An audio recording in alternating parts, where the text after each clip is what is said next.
हम लोगों ने जब शुरू किया था अपना कोर्स, तो हम लोगों ने इस तरीके से काम किया था कि मैंने आप लोगों को कुछ टूल्स वगैरह दिखाए थे, थोड़ी बहुत मशीन लर्निंग अप्लाई करके हमने साइकिट लर्न में देख ली थी। उसके बाद फिर हमने उसको दोबारा से स्टार्ट किया और फ्रॉम स्क्रैच हम लेके गए कि किस तरीके से एरर फंक्शंस होते हैं, और एरर फंक्शंस के ऊपर लॉस फंक्शन कह लें, उनका अपना लैंडस्केप होता है, उसको हम मिनिमाइज़ करते हैं। उसके ऊपर मुख्तलिफ़ किस्म के मॉडल्स भी हमने देखे। अभी हम इसको एक दफ़ा दोबारा वापस शुरू में जाना चाह रहे हैं कोर्स में, तो इंशाल्लाह थोड़ी सी आसानी रहेगी इसके अंदर, क्योंकि अब आप लोगों को एक बिग पिक्चर का पता है कि चीज़ें आगे जाके कहाँ पे इस्तेमाल हो रही हैं, ओवरऑल कहाँ पे पार्ट्स डिफरेंट फिट होते हैं। आइडियली अभी तक आप लोगों को उसका एक अंदाज़ा हो गया होगा। अभी जो हम करना चाह रहे हैं वो going back to the roots of machine learning which is probability theory.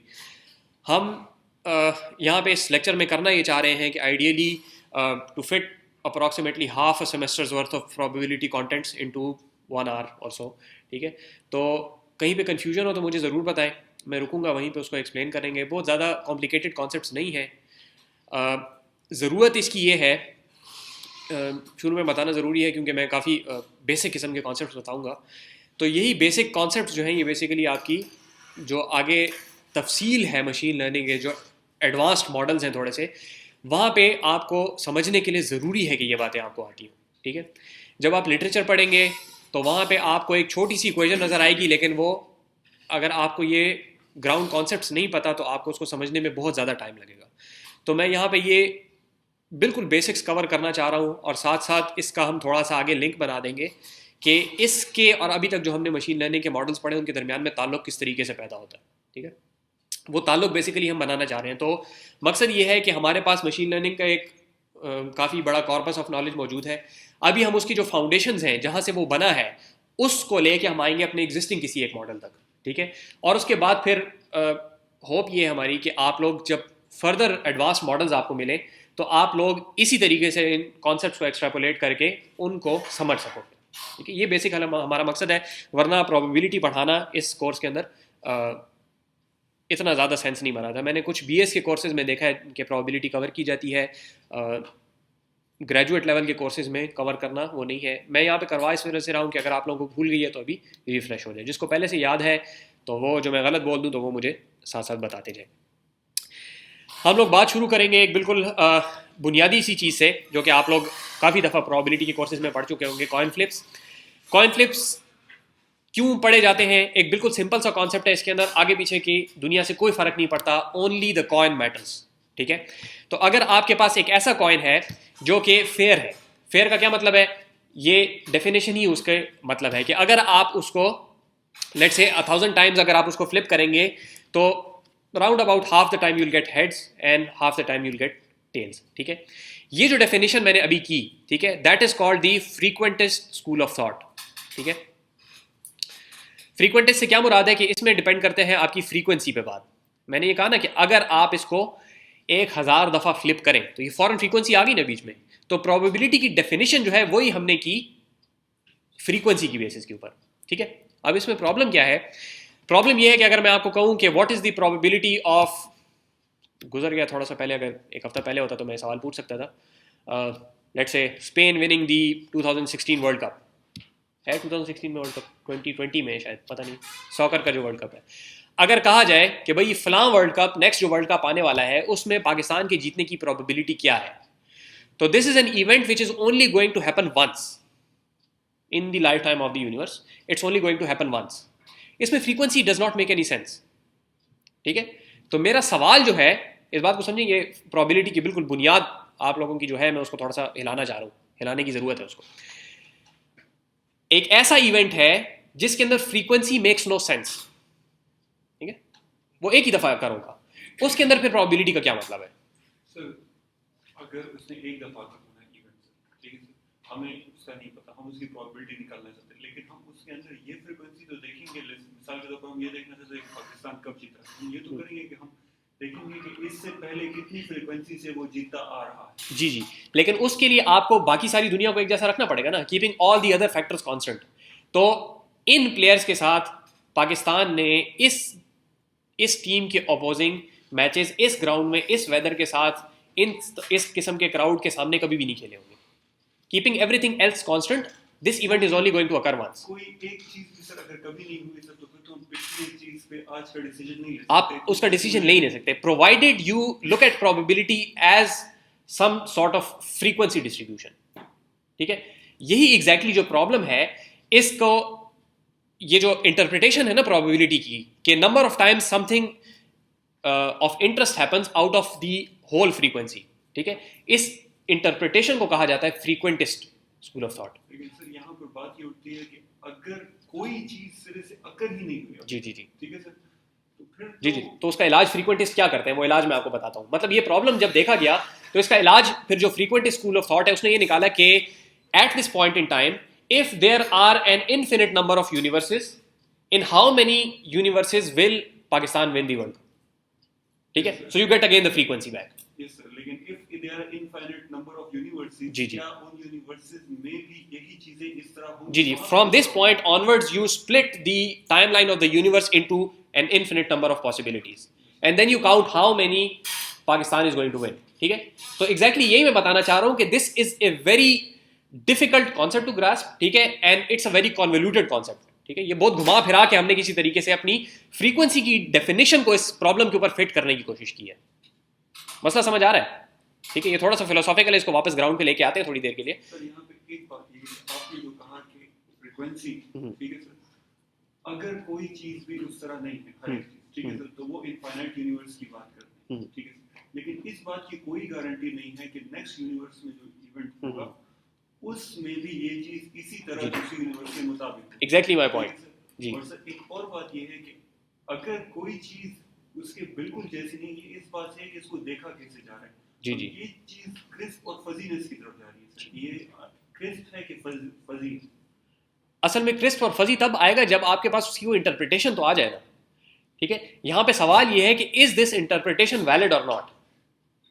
मैं ये कहता हूँ कि प्रॉब्लम आया कैसे होगा अगर वो चीज, अगर वो जी जी, कंसिस्टेंसी के बिना पे जा रहे हैं, फ्रीक्वेंसी को देख रहे हैं, एग्जैक्टली माय फिर पॉइंट। तो ये चीज उसी तरह ये मैच 50 दफा खेला जाए उसी विनों पे, उसी ग्राउंड के सामने, लेकिन वो it will not remain the same, because अगर आपने पहला मैच हार गए तो अब अगले मैच के, जाहिर बात है साइकोलॉजी में फर्क पड़ता है ना कि भाई पिछला मैच तो हम हार गए।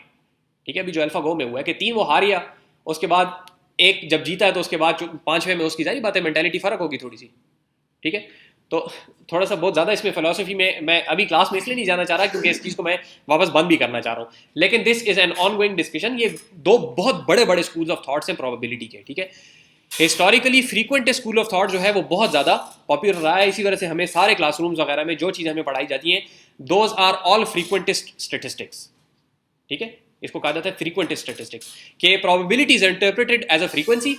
और जब इस किस्म के प्रॉब्लम्स आ जाते हैं कि वन ऑफ इवेंट्स जो होते हैं तो उसके ऊपर फिर ये इन्फिनिट यूनिवर्सेस की कोई डेफिनेशन बना के कुछ घुमा फिरा के फ्रीक्वेंसी वापस फिट की जाती है। जो प्रॉब्लम है, जो इसके ऊपर जो दूसरा ऑपोजिट स्कूल ऑफ थॉट है वो ये कहता है कि इतनी बड़ी मसला पैदा करने की जरूरत ही नहीं है, just interpret probability as your personal belief of this event happening. कहां से आया को फिलहाल छोड़ें, वो बाद में आते हैं उसकी तरफ। ठीक है, I believe that Pakistan has a chance of 50-50 of winning this world cup. ठीक है, कहां से आया को फिलहाल छोड़ें, वो बाद में आते हैं।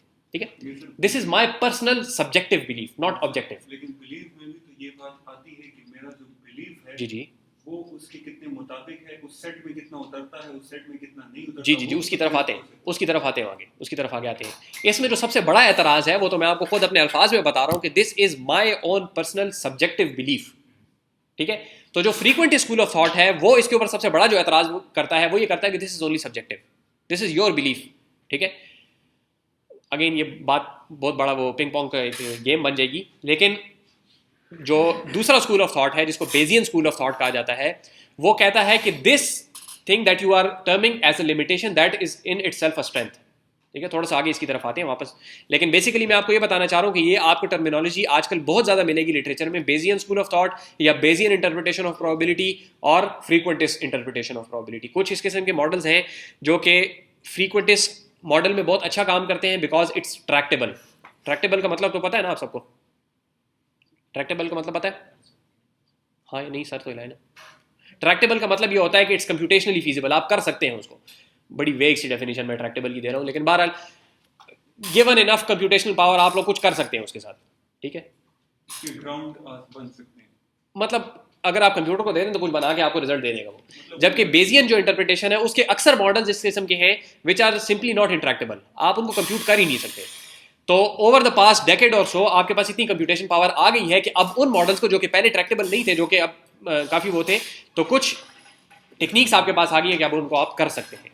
ठीक है, उसकी वजह से बहुत ज़्यादा स्ट्रेंथ आ गई है। आगे जाके एक दो मॉडल्स में हम उनको देखेंगे। उसका हम लॉजिक नहीं बना सकते बेसिक का। लॉजिक का मसला नहीं है, आप इक्वेशन पूरी बना लेंगे, मजेदार सी इक्वेशन भी आ जाएगी। मसला है कि वो इक्वेशन आप कंप्यूट नहीं कर सकते, नीदर एनालिटिकली नॉर न्यूमेरिकली। ठीक है, तो इस वजह से वो आगे आप उसके साथ काम नहीं कर सकते। आपने इक्वेशन बना दी, उसके ऊपर रिजल्ट जब आप कंप्यूट नहीं कर सकते तो क्या फायदा हुआ उसका। सर इसमें पहले तो मुझे समझ आ रहा है, लेकिन ये जब इक्वेशन कर रहा है मुझे समझ नहीं खैर अभी यहाँ पे मैं ये चूंकि फिलोसॉफिकल बात कर रहा हूँ तो खैर यहाँ पे थोड़ी सी अगर कोई मसला है भी तो वैसी कोई बात नहीं है, इसको वापस हम ग्राउंड पे ले आएंगे। मेरा बताने का सिर्फ मकसद ये है कि आगे जो मैं इंटरप्रिटेशन सारी की सारी आपको दूंगा वो मिक्सड होंगी दोनों। ठीक है, तो किसी जगह पे आपने इसको एज अ बिलीफ लेना है, किसी जगह पे आपने इसको एज अ फ्रीक्वेंसी लेना है। ठीक है, मेरा यहाँ पे इस बात को बताने का मकसद दो थे। नंबर एक, आपको Bayesian statistics, Bayesian school of thought, Bayesian probability interpretation ये मिलेंगी आजकल लिटरेचर में, काफी कॉमन है, आपको पता होनी चाहिए। तो एक बेसिक सा मैंने आपको आइडिया दे दिया कि this is a very low level foundational difference. ठीक है, इसके ऊपर आगे पूरी की पूरी चीजें जो है फर्क हो जाती है। आप लोगों ने नाम सुना होगा स्टैटिस्टिक्स में पी टेस्ट वगैरह का।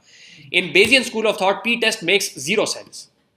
ठीक है, और काफ़ी उसकी वायलेशंस वगैरह भी लोगों ने की है। लेकिन बहरहाल यहाँ पे हमारे कहने का मतलब ये है कि दोनों इस्तेमाल हो सकते हैं। ये दूसरा स्कूल ऑफ थॉट जो इसको कहा जाता है बेजियन स्कूल ऑफ थॉट, ये बेस से आया है। आगे थोड़ा सा इसके आपको नाम दोबारा भी सुनने पड़ेंगे। सर ये फ्रीक्वेंसीज पुराना है और ये बेसिक नया है, दोनों पुराने हैं। लेकिन बेसिक तो बाय Free- बार बना होता है। नहीं, असल में फ्रीक्वेंट ऐसा है कि तकरीबन दोनों एक साथ स्टार्ट हुए।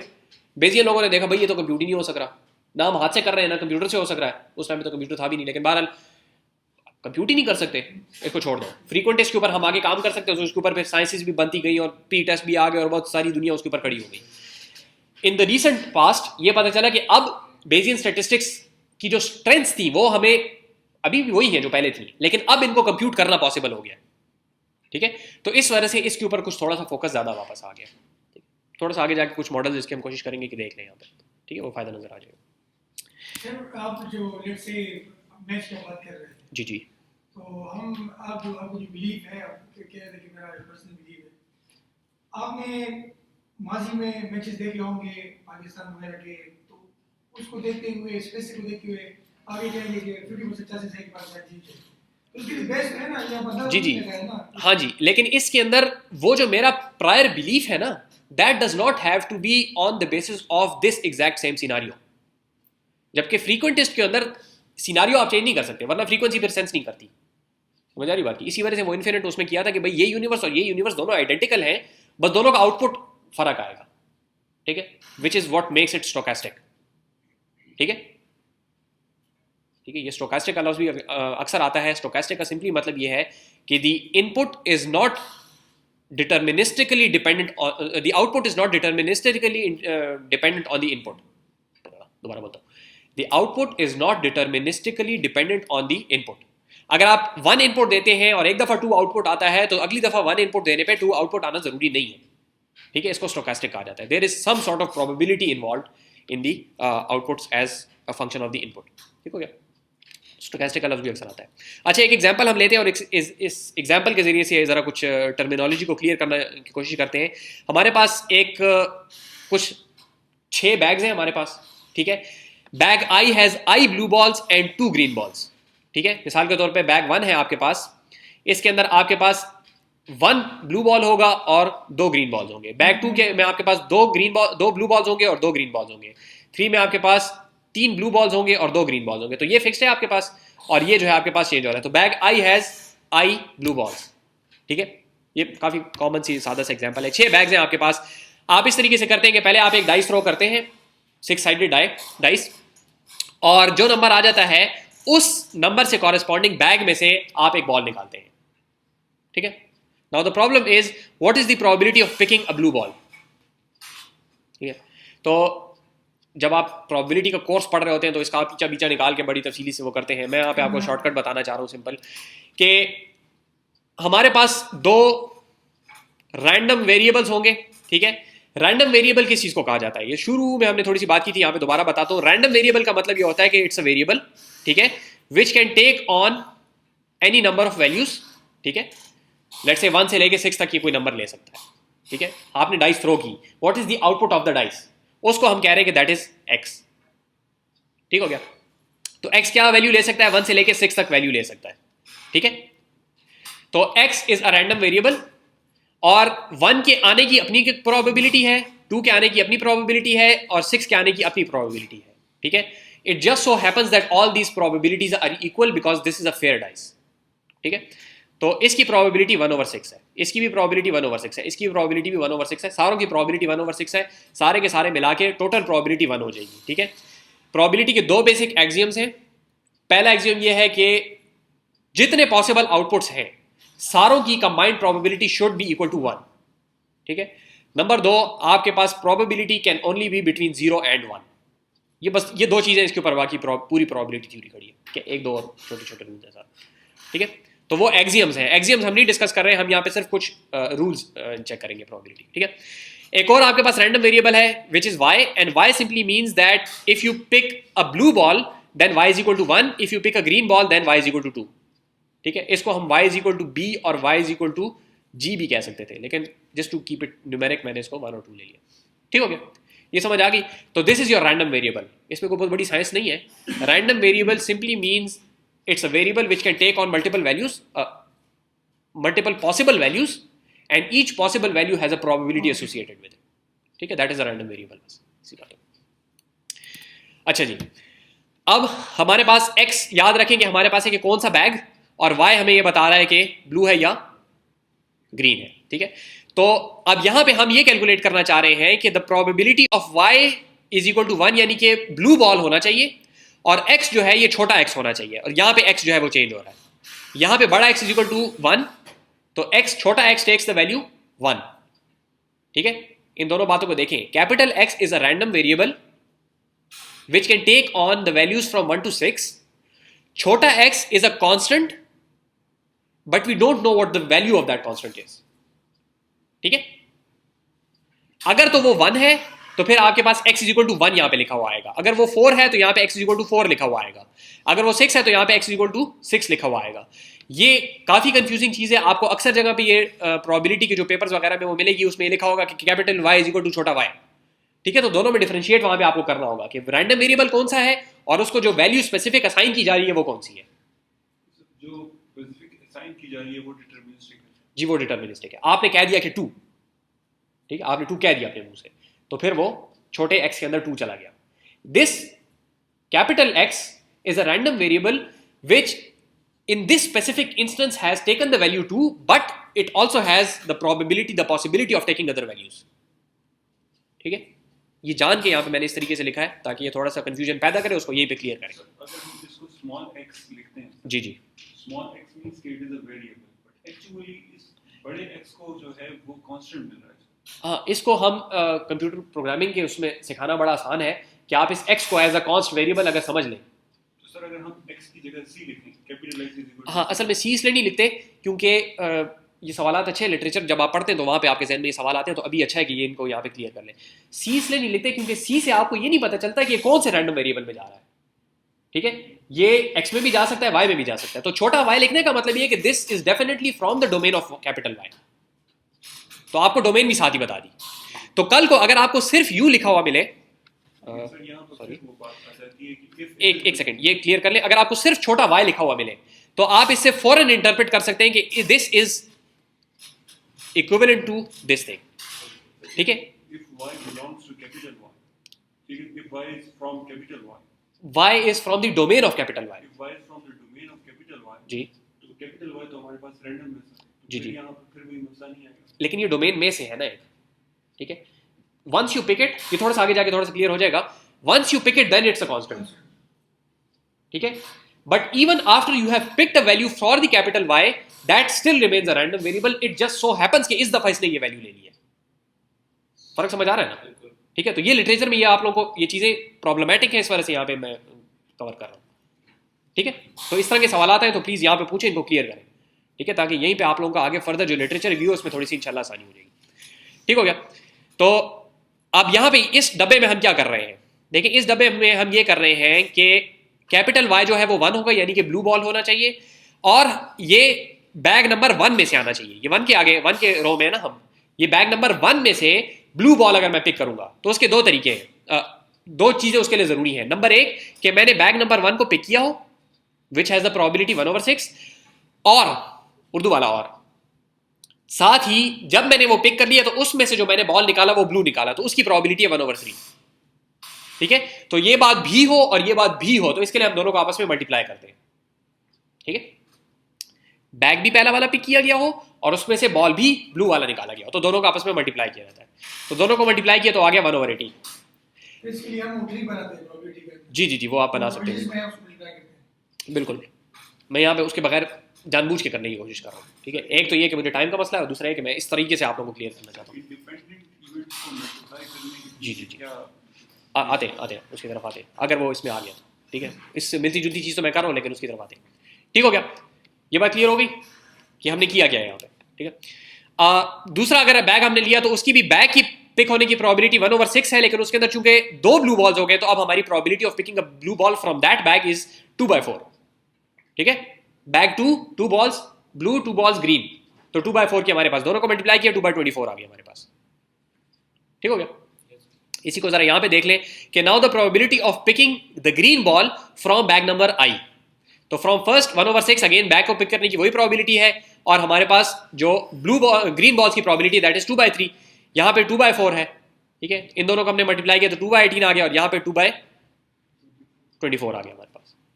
ठीक हो गया, and so on and so forth, इस तरीके से बाकी आप पूरा टेबल फिल कर सकते हैं। ठीक है, दोनों को आपस में मल्टीप्लाई करते जाए तो ये आपके पास वैल्यूज आ जाती है। ठीक हो गया, ये बात क्लियर हो गई। ग्रीन बॉल जो है ना कांस्टेंट ब्लू, यहां पे y = हमने 2 ले लिया, जिसका कि मतलब है कि now we are interested in picking the calculating the probability of the ball at the end being green. ठीक है, but from bag number i. ठीक है, मतलब अगर बैग 4 में से निकलता है तो वो नहीं, बैग 2 में से जो निकलता है वो। ठीक है, तो उसकी प्रोबेबिलिटी है 2/24। सही हो गया। अब देखिए ये जो हमने यहाँ पे ये कैलकुलेशन की सारी, अगर मैं इसको क्लीन बना लूं तो उप्स, ठीक है, ये जो सारी की सारी हमने कैलकुलेशन की, ये क्या बता रहा है, 2 अलग अलग इवेंट्स हैं। नंबर 1 इस रैंडम वेरिएबल की ये वैल्यू होना, नंबर 2 इस रैंडम वेरिएबल की ये वैल्यू होना। ये 2 अलग अलग इवेंट्स को एक साथ मॉडल करने की कोशिश कर रहे हैं हम। ठीक है, इस वजह से इसको कहा जाता है जॉइंट प्रोबेबिलिटी, जॉइंट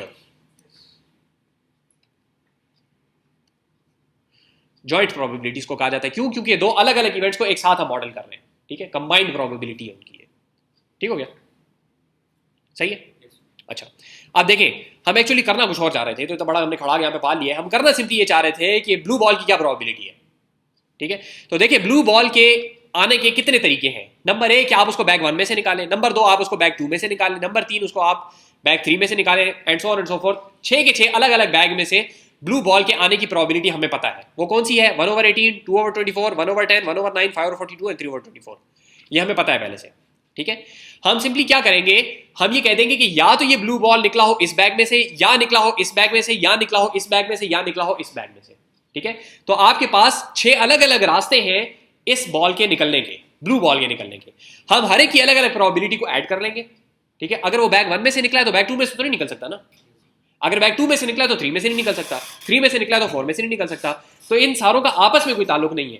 तो ये जब डिसजॉइंट इवेंट्स आपके पास आ जाते हैं, जो एक इवेंट का दूसरे इवेंट के साथ कोई ताल्लुक नहीं होता, वेग टर्मिनोलॉजी जान के इस्तेमाल कर रहा हूं, तो उस वक्त हम इनकी प्रोबेबिलिटीज को ऐड कर लेते हैं आपस में।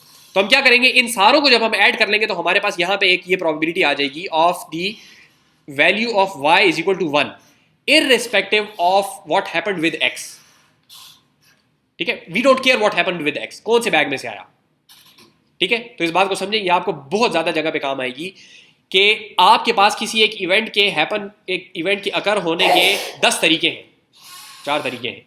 ठीक है, अगर तो आपने ये कहना है कि तरीके से मुझे फर्क नहीं पड़ता, तो इन सारों की प्रोबेबिलिटीज को आप ऐड कर लेंगे, या यहां से आयो, या यहां से आयो, या यहां से आयो, या यहां से आयो। ठीक है, इन सारों को जब आप ऐड कर लेंगे तो आपके पास ये बात आ जाएगी कि ये वाला इवेंट हुआ, चाहे दूसरा इवेंट जो भी था इसके साथ। ठीक हो गया, तो सिंपली आप क्या कहते हैं कि यहां पे आपके पास एक x था। ठीक है, यहां पे एक x था ना हमारे पास जॉइंट प्रोबेबिलिटी में, p of y = 1, x = x। तो इस x को जो पॉसिबल वैल्यूज हैं आपके पास, 1 दे, 2 दे, 3 दे, 4 दे, 5 दे और 6 दे, और इन सारी जितनी प्रोबेबिलिटीज आपके पास है इन सारों को आप ऐड कर लें आपस में, ठीक है। तो इससे क्या चीज बनेगी कि i is equal to 1 to 6 of probability of y is equal to 1, x is equal to i, ठीक है। लिटरेचर में आपको यहां पे छोटा x इस वजह से लिखा हुआ मिलेगा ताकि अब यहां पे पढ़ने में आसानी हो, ठीक है। सर अगर इवेंट्स इंडिविजुअल हैं सर, तो उनकी प्रोबेबिलिटीज हम क्यों ऐड कर रहे हैं सर? क्योंकि वो तो इंडिविजुअल है सर, वो तो एक, वो जरूरी नहीं है कि वो एक यूनिवर्स का हिस्सा हो, मतलब जी जी सेट का हिस्सा देखिए, हो, तो मैं आपको कहता हूं कि आप फास्ट में आए, सारी क्लासें लगी हुई हैं, आप जाके एक स्टूडेंट को पिक करें तो क्या प्रोबेबिलिटी है कि वो मेल होगा, ठीक है। तो अब इसके एक तरीका है कि सारे स्टूडेंट्स को ऐड करें और वो करें, दूसरा तरीका है कि इस क्लासरूम में से निकलने की क्या प्रोबेबिलिटी है, इसमें से क्या प्रोबेबिलिटी है, इसमें से क्या प्रोबेबिलिटी है, इसमें से क्या प्रोबेबिलिटी। डिपेंडेंट तो नहीं हो सर, सारे स्टूडेंट्स एक ही लेकिन जो स्टूडेंट यहाँ एग्जिस्ट करता है वो यहाँ तो नहीं एग्जिस्ट कर सकता ना, जो यहाँ एग्जिस्ट करता है वो वहाँ नहीं एग्जिस्ट कर सकता, ठीक है। तो इस वजह से ये इंडिपेंडेंट है कि वहाँ पे स्टूडेंट के होने की जो प्रोबेबिलिटी है that does not affect this thing. और सर अगर हम प्लस की जगह मल्टीप्लाई करते तो उसका क्या मतलब होता है? लेट्स से हम मल्टीप्लाई करते तो उसका क्या मतलब? आते हैं उसकी तरफ, वो दूसरा रूल है, ठीक है। तो ये पहला रूल हो गया आपके पास कि आपने जो दूसरा इवेंट है जॉइंट प्रोबेबिलिटी आपके पास थी, ठीक है। अब ये टेक्निकल टर्मिनोलॉजी में जॉइंट प्रोबेबिलिटी आपके पास थी, उसमें से एक रैंडम वेरिएबल को आपने तमाम पॉसिबल वैल्यूज देके इन सारी जो ओवरऑल जॉइंट प्रोबेबिलिटीज आपके पास आई आपने सारों को सम कर लिया। ये एग्जैक्टली यहाँ पे हमने ये किया ना कि x को हमने एक वैल्यू दी, फिर दूसरी वैल्यू दी, फिर तीसरी वैल्यू दी, चौथी, पांचवी, छठी, जो सारी की सारी प्रोबेबिलिटीज आई सारों को हमने ऐड कर लिया। तो यहां से बेसिकली क्या हुआ कि वो x जो था वो गिर गया, ठीक है, वो ड्रॉप हो गया। तो जॉइंट प्रोबेबिलिटी में से किसी भी वेरिएबल को गिराने का तरीका क्या है, आप उसके ऊपर समेशन कर लें, समझिए बात की। जॉइंट प्रोबेबिलिटी में किसी भी वेरिएबल को हटाने का तरीका ये है कि आप उसकी बेसिस के ऊपर समेशन कर लें। तो इसको इस तरीके से आप लिखा हुआ मिलेगा कि समेशन ऑफ x, अब ये छोटा x है, it simply means x goes from whatever domain there is for the capital x, ठीक है। और यहां पे आपको मिलेगा p of y comma x। Sir x तो हमारे पास है, तो x कैसे गिरा सर? ऊपर वाले फार्मूला यहां पे है, इधर है, लेकिन जब आप ये इसको दे देंगे ना तो जो आपके पास फाइनल चीज मिलेगी बनेगी तो उसके अंदर से x गिरा होगा, ठीक है। यहां पे आपके पास ये वाली जो चीज थी इसमें x था, आपने x के ऊपर समेशन कर ली तो यहां से x गिर गया, ठीक है। तो हमने सारे स्टूडेंट्स को इकट्ठा कर दिया एक तरीके से एक क्लास जो है ना बिल्कुल, एक तरीका ये था कि हम जाके सारों को अलग अलग गिनते, मेल्स को फीमेल्स को अलग अलग गिनते, फिर उसके अंदर से एक उसको निकालते। उसको हमने थोड़ा आसान तरीके से कर लिया क्योंकि यहाँ पे सारों को सम करना आसान था। कुछ केसेस होते हैं जब सारों को सम करना पॉसिबल नहीं होता। जॉइंट प्रोबेबिलिटी ऑलरेडी हमारे पास है, ठीक है, समझिए बात की, ठीक है, क्लियर है जी। तो सर इसकी वो अगर हम कहें हाई लेवल इंटरप्रिटेशन ये जो आपने कहा है इतनी सारी प्रॉपर्टीज का जो सम करते हैं, तो अल्टीमेटली ये क्या हम अचीव इसकी अल्टीमेट जो इंटरप्रिटेशन है ना हाई लेवल, वो ये है कि आपके पास एक जॉइंट प्रोबेबिलिटी है जिसको दो वेरिएबल्स इफेक्ट कर रहे हैं। आप एक वेरिएबल में इंटरेस्टेड ही नहीं है सिरे से, ठीक है। तो how do you go from this joint probability into this much simpler concept of a probability which is only dependent on one random variable, ठीक है। एंड दिस, ये जो चीज यहां पे आपके पास टेबल के मार्जिन में लिखी हुई है ना, ठीक है, इसको कहा जाता है मार्जिनल प्रोबेबिलिटी, क्योंकि ये टेबल के मार्जिन में लिखी जाती है। ये अब इसकी वो डेफिनेशन, एक सेकेंड मैं लिख दूं यहां पे, इसको कहते हैं मार्जिनल प्रोबेबिलिटी। तो मार्जिनल प्रोबेबिलिटी क्या हुई कि from the joint probability you sum over one random variable and you drop that variable from the whole equation and you get a much simpler probability which is the marginal probability.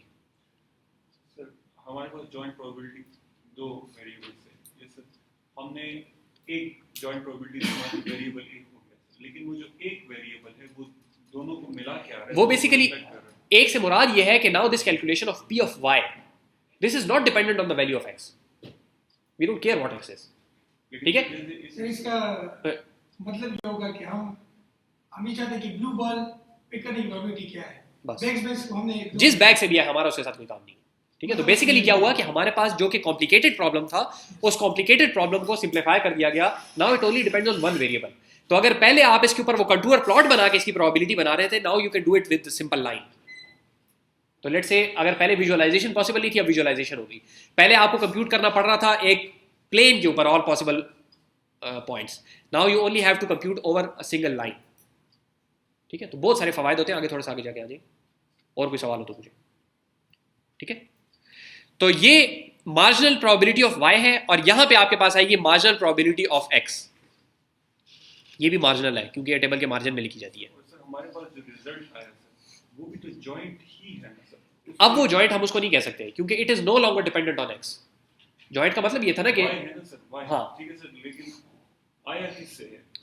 जी जी पहले जी, उस- इसको इस तरह समझें कि let's say there was no x, ठीक है, जैसे y बाकी सारी दुनिया की चीजों के ऊपर डिपेंड करता है वैसे ही वो x के ऊपर भी डिपेंड करता है। Now we no longer have to take care of measuring x, computing based on x, x ऐसा ही है जैसे है ही नहीं हमारे लिए। ठीक हो गया? तो बेसिकली हम ये जा रहे हैं simplification of very high dimensional probabilities to a much smaller dimensional probability. ठीक है तो सर ये 0.594 जो है जी जी, ये picking blue ball from any ball from anywhere। The probability that you get a blue ball, that's it, y is equal to 1 बस। सर हम शुरू में भी तो ये काम कर सकते थे। जी जी, कर सकते थे। Probability से इधर की वो तो यहाँ पे असल में समझाए इस वजह से कि यहाँ पे जॉइंट प्रोबेबिलिटी हमने वैसे बनानी ना, फर्ज करें ये जॉइंट प्रोबेबिलिटी मैंने कैलकुलेट ना की होती, आपको मैंने वैसी दी होती, ठीक है, आपके पास कुछ इस तरह के मॉडल्स होंगे दुनिया में, कुछ ऐसी आपने सेंसर से रीडिंग्स की होंगी कि दोनों आपको साथ साथ मिलती हैं, उनको आप अलग नहीं कर सकते, तो आपको जॉइंट प्रोबेबिलिटी मिल जाएगी। अब आप ये करते हैं कि आप उसके ऊपर फिर ऑल पॉसिबल वैल्यूज ऑफ वो लगाते हैं, एक वेरिएबल लगाते हैं तो दूसरे की आपके पास मार्जिनल प्रोबेबिलिटी आ जाती है। इंडिविजुअली अगर आप कंप्यूट करना चाहते हैं आप नहीं कर सकते थे, या तो मैंने समझाने के लिए वहां से लेके गया ना मैं आपको, ठीक है, समझ पड़ी। कुछ आपके पास, बल्कि अक्सर केसेस इस तरह के होते हैं कि आपके पास जॉइंट प्रोबेबिलिटीज होती हैं और मार्जिनल्स नहीं होती, क्योंकि जब रियल वर्ल्ड से आप डाटा कलेक्ट करते हैं तो बहुत सारे इफेक्ट्स एक साथ मिलकर आपको मिलते हैं, तो जॉइंट प्रोबेबिलिटीज आपको मिलना ज्यादा कॉमन है, मार्जिनल प्रोबेबिलिटीज निकालने के लिए हमें एफर्ट करना पड़ता है जॉइंट बाउंड कंडीशन प्रोबेबिलिटी भी कहते हैं। ना। मैंने इसीलिए पहले बताया था कि इन दोनों का साथ अगर होना, उसमें और इसमें फर्क है, आगे आते हैं उसकी तरफ, ठीक है, मैंने नाम नहीं लिया था लेकिन उसका कहने का मतलब ये था। सर देखिए बैग नंबर 1 की प्रोबेबिलिटी है 1/6, ये कंडीशन है, सॉरी 1/6 नहीं कंडीशन मार्जिनल है ये, लगे सर। अच्छा गलत हो गया, खत्म हो गया, दोबारा से बोले, ठीक हो गया। अच्छा चले, जिसको सवाल भी नहीं समझ आया, जवाब भी नहीं समझ आया क्योंकि उसने दिया ही नहीं, तो खैर सबर करें, आगे आ रखा है। सर कि x है ही। हाँ तो एक्स है ही, मार्जिनल भी है। अच्छा ठीक है, ये बात क्लियर हो गई। तो अभी तक हमने 2-3 टर्मिनोलॉजीज देख ली, एक हमने मार्जिनल देख लिया, एक हमने जॉइंट देख लिया, और बस खत्म हो गई। ठीक है, ये जो चीज़ है, ओके, ये सारी कहानी मेरा ख्याल है शायद मैं यहाँ पे कर चुका हूँ। Probability of y is equal to 1 is going to be, जितने x हैं आपके पास सारों को आप सम कर लेंगे यहाँ पे, ठीक है, इसको कहा जाता है summation rule. x probability of y comma x, ठीक है, ये y है, this is going to turn into a y, ठीक है, ये लिखा हो आपको इस तरह मिलेगा। अब ये आपने खुद समझना है कि ये छोटा x है कि बड़ा x है, अक्सर पेपर में आपको फर्क भी पता नहीं चलेगा। होता ये है कि ये आपके पास probability of capital Y comma capital X, this is a function, ठीक है, of capital Y and capital X। इसको अगर आपने खोल के लिखना है तो आप इसको ऐसे भी लिख सकते हैं, सॉरी, ठीक है, आप इसको कभी कभी आपको ये ऐसा भी मिलेगा, छोटे दोनों मिले, ठीक है, मुख्तलिफ शक्लों में मिलेगा, क्योंकि अगला बंदा अज्यूम करता है कि you know what the interpretation is, ठीक है, तो आपको थोड़ा समझना पड़ेगा कि यहाँ पे कौन सी चीज़ क्या मुराद है, ठीक है। एक और शक्ल भी आपको मिलेगी, वो भी अभी बता देता हूँ, P of x comma y, और ये कैपिटल है दोनों, और यहाँ पे आएगा छोटा x छोटा y, ठीक है, ये शक्ल भी होती है। सारों का एक ही मतलब है कि this x takes this value, this y takes this value, ठीक है, मुख्तलिफ शक्लें हैं, इसको हमें करने की जरूरत नहीं है शायद, ओके, ठीक है। So picking blue ball from bag 1 is going to be this thing, ठीक है, दोनों की वैल्यू 1, और ये आप यहाँ पे कंप्यूट हम पहले कर चुके हैं। लास्ट में एक उल्टा लिखा होता तो ये ज्यादा ठीक नहीं होता, इसमें x और y, हाँ, y कॉमा x लिख सकते हैं नॉर्मली, वो जो p x और y जो है वो कैपिटल x और कैपिटल y ब्रैकेट में है कि बाहर है सर? ये कैपिटल है ये कैपिटल है जी, तो सर, अगर ये कैपिटल x और ये इनकी वैल्यूज है विच दे टेक। अगर ये capital x capital y bracket में होते सर और ये x y बाहर, तो ये ज्यादा ठीक नोटेशन नहीं होता। लिटरेचर में मैंने ये देखी है, मेरे जहन में अभी नहीं आ रहा कि वो बेहतर होती कि नहीं, लेकिन लिटरेचर में ये देखी है, ठीक है, मतलब ये मुख्तलिफ जो मैंने देखी, हो सकता है वो भी कहीं पे आई हो, मेरी नज़र से ना गुजरी हो, मुझे याद ना हो, ठीक है, हो सकता है। एसेंस बात का ये है कि ये मुख्तलिफ नोटेशन, आपको अगर कॉन्सेप्ट क्लियर हो तो नोटेशन वहीं पे आप फिर देख लें कि ये इन्होंने हो सकता है कोई नई नोटेशन ईजाद कर ली उसी वक्त, कोई बड़ा रिसर्चर पेपर लिखता है तो वो आमतौर पे वो समझते हैं कि भाई ये नोटेशन ज़्यादा आसान है, वो नहीं बना देंगे अपने लिए, समझना आपका काम। सर लेट्स से मैं कहता हूं कि ब्लू बॉल पिक करने की प्रोबेबिलिटी 1/5 है। पहले से कह दिया आपने, यस, आपने मुझे मार्जिनल बताया अब, यस, मैं आपको बता रहा हूं, ठीक है, इसकी क्या प्रोबेबिलिटी है कि ये बैग नंबर 2 से आएगा? ये कंडीशन होगी। जी, सब्र करें जी, कंडीशनल होगी लेकिन सब्र करें थोड़ा सा। कंडीशनल आते हैं ना, कंडीशनल की तरफ आते ये हैं, ज्वाइन नहीं है ना। ये जॉइंट नहीं है। अच्छा देखें, एक बात ये होगी। दूसरी जो चीज़ हमने यहाँ पे की वो ये की कि हमारे पास y इज इक्वल टू 1 और x इज इक्वल टू 1 ये बनता, तो हमारे पास probability of y is equal to 1 और x इज इक्वल टू 1, अगर इन दोनों का आपस में कोई ताल्लुक नहीं है, इसी एक स्पेसिफिक डेफिनेशन है, आगे उसकी तरफ आते हैं, तो आपके पास this is going to be equal to probability of y is equal to 1 multiply by the probability of x is equal to 1। ठीक है, इस कहने का क्या मतलब है कि अगर आपके पास जॉइंट नहीं है और आप जॉइंट निकालना चाह रहे हैं और दोनों इवेंट्स का एक दूसरे के ऊपर कोई इफेक्ट नहीं है, ठीक है, तो फिर आप सिंपली क्या कर सकते हैं कि आप इन दोनों को आपस में मल्टीप्लाई कर सकते हैं। ठीक हो गया, ठीक। तो प्रोडक्ट रूल यहां पे आप इस तरीके से लिख लेंगे, ठीक है, probability of A comma B is equal to probability of A probability of B provided that these do not interfere with each other. उसको थोड़ी देर के लिए रोके आगे जाते हैं, फिर उसके बाद शायद क्लियर हो जाए। सर ये इंडिपेंडेंटली से हम मल्टीप्लाई करें, जी जी जी, अगर डिपेंडेंट होते तो ऐड कर दें, नहीं डिपेंडेंट होता है तो इसके साथ कुछ करना पड़ता है, वो थोड़ी देर बाद। ऐड हम सर अगर ये ऐड करते तो इसमें क्या ऐड हम तक ऐड बेसिकली हम किधर गया, ऐड हम उस वक्त करते हैं जिस टाइम पे किस वक्त करते हैं, मैंने पीछे क्या बोला, या ये हो जाए या ये हो जाए, ठीक है, उसमें भी ये होता है कि दोनों का आपस में कोई नहीं होता, डिसजॉइंट ही होते हैं वो, एंड में लेकिन मल्टीप्लाई करते हैं और में ऐड करते हैं। हाँ ये वाली चीज़ जो है बहुत सख्त कंफ्यूजिंग है, आगे जाके आपको लिटरेचर में बहुत सख्त तंग करती है, इस वजह से मैंने जान के नहीं बोला, ठीक है ठीक है। सर हम ये कर रहे थे कि जो ब्रांचेस है ना इस तरह ऐड करते हैं और इस तरह मल्टीप्लाई करते हैं। जी जी जी, मैं इसी वजह से आप लोगों को वो चीज़ें नहीं बता रहा हूँ जिसकी वजह से इंट्यूशन ख़राब होती है, मैं इंट्यूशन कन्वे करने की थोड़ी सी कोशिश कर रहा हूँ, तो वो जो स्पेसिफिक्स है ना, ठीक है, ये जो स्पेसिफिक एग्जांपल्स हैं और आगे वो जो चीज़ें उनको थोड़ी देर के लिए रोकें, मैं जो हाई लेवल कॉन्सेप्ट्स थोड़े से कवर करना चाह रहा हूँ उनको पहले क्लियर करें। सर पहले हमने बात की कि जो इंडिविजुअल प्रोबेबिलिटीज होती हैं जी, जी। इंडिपेंडेंट जी, जी, जी। उनको हम ऐड कर सकते हैं, अगर वो दो अलग अलग बातें हैं। इस तरह की चीज़ें हैं कि अब वो बतानी पड़ेगी खामखा बीच में कि आपके पास या तो ये इस सेट में से आ जाए या ये इस सेट में से आ जाए, I don't care which set it comes from, which is essentially the same as the sum rule जो कि हमने नीचे लिखा है, ठीक है, वहाँ पे भी समेशन हो रही थी, तो यहाँ पे भी हम समेशन करते हैं, तो वो जो एंड में जो हम ऐड कर रहे हैं ना बेसिकली, और में जो हम ऐड कर रहे हैं that is essentially in application of the sum rule, ठीक है, वो थोड़ा सा आप उसको घुमा के देखेंगे तो आपको नजर आएगा कि वो सम रूल ही है। मैं यहाँ पे आपको वो वाली चीज़ बता रहा हूँ जो कि लिटरेचर में आपको रिपीटेडली इन अल्फाज के साथ नजर आती है, तो मैं इस वजह से ये वाली शक्ल बता रहा हूँ। या है सर, जी, जी। इंडिपेंडेंट नहीं हुआ ये क्या,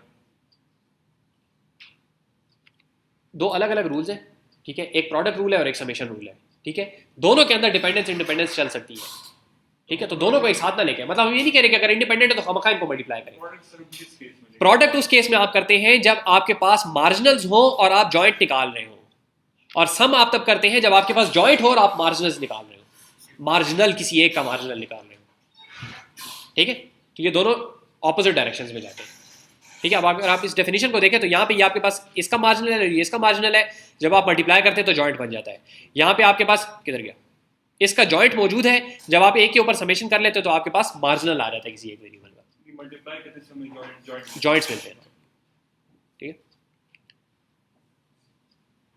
तो इसका मतलब हमें पता होना चाहिए कि जो चीज हमें मिली जी, जी, वो जी, जी, जी। marginal है। जी जी जी, डेफिनेटली डेफिनेटली, और वो आपको या नोटेशन से पता चल जाएगी या कॉन्टेक्स्ट से पता चल जाएगी, ठीक है, अगर दो वेरिएबल्स एक साथ लिखे हुए तो दैट इज अ जॉइंट। अगर इसी चीज को हम कंसिडर की एग्जांपल में लेते हैं जो आपने कहा था कि दो एक साथ आ हाँ, गए, वो तो प्रोडक्ट रूल में डायरेक्ट नहीं नजर आएगी, इससे हाँ, वो प्रोडक्ट रूल में डायरेक्ट नहीं नजर आएगी, वो थोड़ा सा वेन डायग्राम बनाते हैं उसके लिए, ठीक है।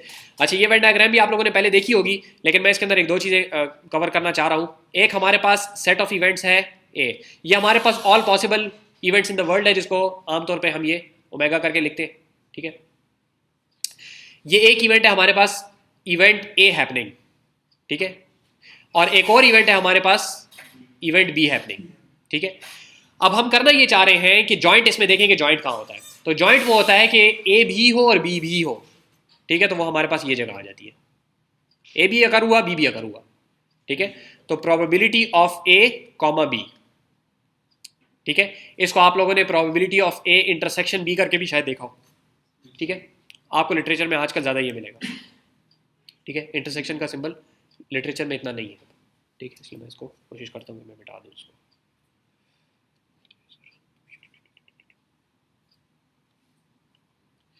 ठीक हो गया, ये है जॉइंट, एक और चीज होती है कि मैं आपको ये कहूं कि भाई ये जो पूरी यूनिवर्स है आपके पास, इस पूरी यूनिवर्स के अंदर बी के बहुत सारे रास्ते हैं, बी की बहुत सारी पॉसिबिलिटीज हैं, यहां पे सिर्फ दो हैं, या बी होगा या नहीं होगा। मैं आपको कहता हूं कि बी अकर हो चुका है, ठीक है। बी अगर मैंने आपको कह दिया कि बी हैज हैपेंड, तो now B is no longer a random variable, B is now one, it is a constant, it has occurred, it can not change, ठीक है। जब ये बात हो गई तो हमारे पास ये जो पूरी ओमेगा थी ये क्या बन गई, अब यहां पे हमारे पास ये जो पूरी चीज थी ये बन गई हमारे पास अब B. You are now transported to a new universe in which B is true, ठीक है। Now B is no longer a random variable. पहले आपके पास यूनिवर्स थी ओमेगा, अब आपके पास यूनिवर्स है बी, समझ आ गई? सर अगर इस यूनिवर्स में बी हो चुका है, जी एक मिनट पूछे सर अगर इस यूनिवर्स में बी हो चुका है, जी। सर हमें ये पता है कि बी हो चुका है, लेकिन कहाँ बी हुआ ये हमें नहीं पता। नहीं, it has happened, B is true, बस that's it, this is universal truth now. ये हमारा concern कहाँ के साथ है। हमारा कोई काम नहीं, उसके ऊपर हम समेशन रूल लगा के उसको खत्म कर देंगे कि कहाँ पे हुआ, ठीक है। Happening here, happening here, happening here, उसके ऊपर समेशन लगा देंगे, आपके पास बी की मार्जिनल आ जाएगा, ठीक। जी आप क्या पूछे थे? जी sir universe minus B, B अगर हो चुका है तो वो भी हमारे यूनिवर्स का हिस्सा है। ये जो जगह थी ना, this is no longer relevant. Why? Because we know that B has happened, और वो जगह जिसमें बी हैज हैपेंड वो सिर्फ ये सर्कल है, ठीक है। ये बात समझ आइए? आपके पास पहले यूनिवर्स थी, उसके अंदर बी हो भी सकता था, नहीं भी हो सकता था, ठीक है। तो दोनों की अपनी अपनी कुछ प्रोबेबिलिटीज थी। बी के अंदर फिर ए के होने के चांसेस कुछ थे, बी जब नहीं हुआ था तो ए के होने के कुछ चांसेस थे, ठीक है। आज क्लास हुई या नहीं हुई, ठीक है। जब हम क्लास में आ गए तो उसके बाद फिर मेरे यहाँ पे रहने की प्रोबेबिलिटी एक खास टाइम होगी, मेरे बाहर जाने की प्रोबेबिलिटी एक खास टाइम होगी। लेकिन जब पता चल गया कि क्लास तो डेफिनेटली हुई है, तो फिर जब क्लास नहीं हुई उसकी probability does not make any sense, क्योंकि ये बात तो हो गई, दिस हैज बीन एस्टैब्लिश्ड, ठीक है। ये यूनिवर्स बन गया हमारा। ये अब हमारे पास की यूनिवर्स बन गई बी, ठीक है। अब इसके अंदर कुछ हिस्सा जो था वो ए का था, ठीक है। ये जो ऊपर हमने यहाँ पे लगाया था ये कुछ हिस्सा ए का था ना, ठीक है। तो अब जाहिर बात है कि ए कुछ उन जगहों पे था जब बी नहीं हो रहा था, और कुछ उन जगहों पे था जहां पे बी हो रहा था, तो ए थोड़ा सा कम हो जाएगा, ठीक है। लेकिन अब यहां पे ये देखें कि प्रोबेबिलिटी का एक्सियम हमने शुरू में देखा था कि प्रोबेबिलिटी सारी की सारी समेशन करके आपके पास आनी चाहिए 1 के बराबर। जब ये सारी की सारी यहाँ पे छोटे छोटे छोटे छोटे छोटे छोटे पीसेस थे प्रोबेबिलिटी के, सारे मिल के 1 बना रहे थे, उनमें से ये बहुत बड़ा चंक हमने खत्म कर दिया, तो जो बाकी बच गए वो तो सारे अब मिलके 1 नहीं बना सकते ना। तो हम सारों के वेट को थोड़ा सा ज्यादा करेंगे, ठीक है। हम सारों के वेट को ज्यादा करेंगे just so that the axiom of probability is not violated, ताकि उनका सम 1 हो जाए वापस। रेशो उनका सारों का वही रहे, लेकिन सारों का सम मिला के जो है वो सम बराबर हो जाए 1 के, ताकि ये चीज, इसको हम प्रोबेबिलिटी कह सकें। अगर ये सारे के सारे मिल के 1 नहीं बना रहे तो we can not call it a probability, because probability का एक्सियम है कि वो समेशन होनी चाहिए 1 के ऊपर। समझ आ रही बात की? तो हम सिंपली क्या करेंगे कि लेट से यहां पे ये चीज थी, पूरा बी जो था दैट वाज 1/2, और बी के बाद जो चीज थी वो दैट वाज आल्सो 1/2। सर अगर यूनिवर्स के हटाने से एक्सियम खराब हो रहा है, नहीं खराब हो रहा ना, सही करते हैं अभी। नहीं आप क्यों हटा रहे हैं? irrelevant है लेकिन उसके देखो हाँ, अच्छा सवाल इस तरह है कि देखो b is not a random variable.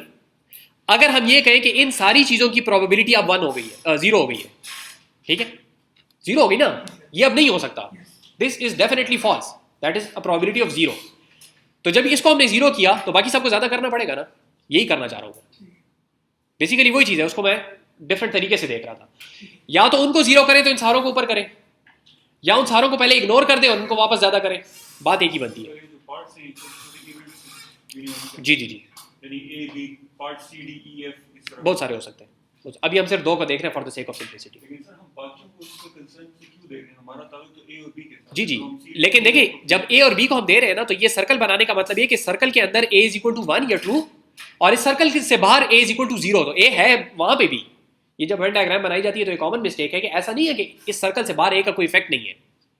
इस सर्कल के अंदर a ट्रू है, सर्कल से बाहर a फॉल्स है, ठीक है। तो a का इफेक्ट पूरी यूनिवर्स में है, सर्कल से बाहर- यहाँ ट्रू है वहां फॉल्स है, इसी तरीके से बी यहाँ पे ट्रू है वहां पे फॉल्स है। कुछ पोर्शन इस तरह के हैं जहां पे ए और बी दोनों ट्रू हैं और बाकी सारे पोर्शन में कोई एक उनमें से फॉल्स है। ठीक हो गया? तो इफेक्ट है फिर भी उसका। अब यूनिवर्स ही श्रिंक होकर बी में आ गई, ठीक है? तो बी पहले हमारे पास थी 0.5 की प्रोबेबिलिटी, बी के न होने की प्रोबेबिलिटी 0.5 थी, ए के होने की प्रोबेबिलिटी जो थी वो 0.5 थी, ए के न होने की प्रोबेबिलिटी 0.5 थी, ठीक है? इन सारों को समझ नहीं करेंगे क्योंकि दो अलग अलग बातें हम देख रहे हैं। ए और बी दोनों के होने की प्रोबेबिलिटी लेट से यहां पे थी 1/4,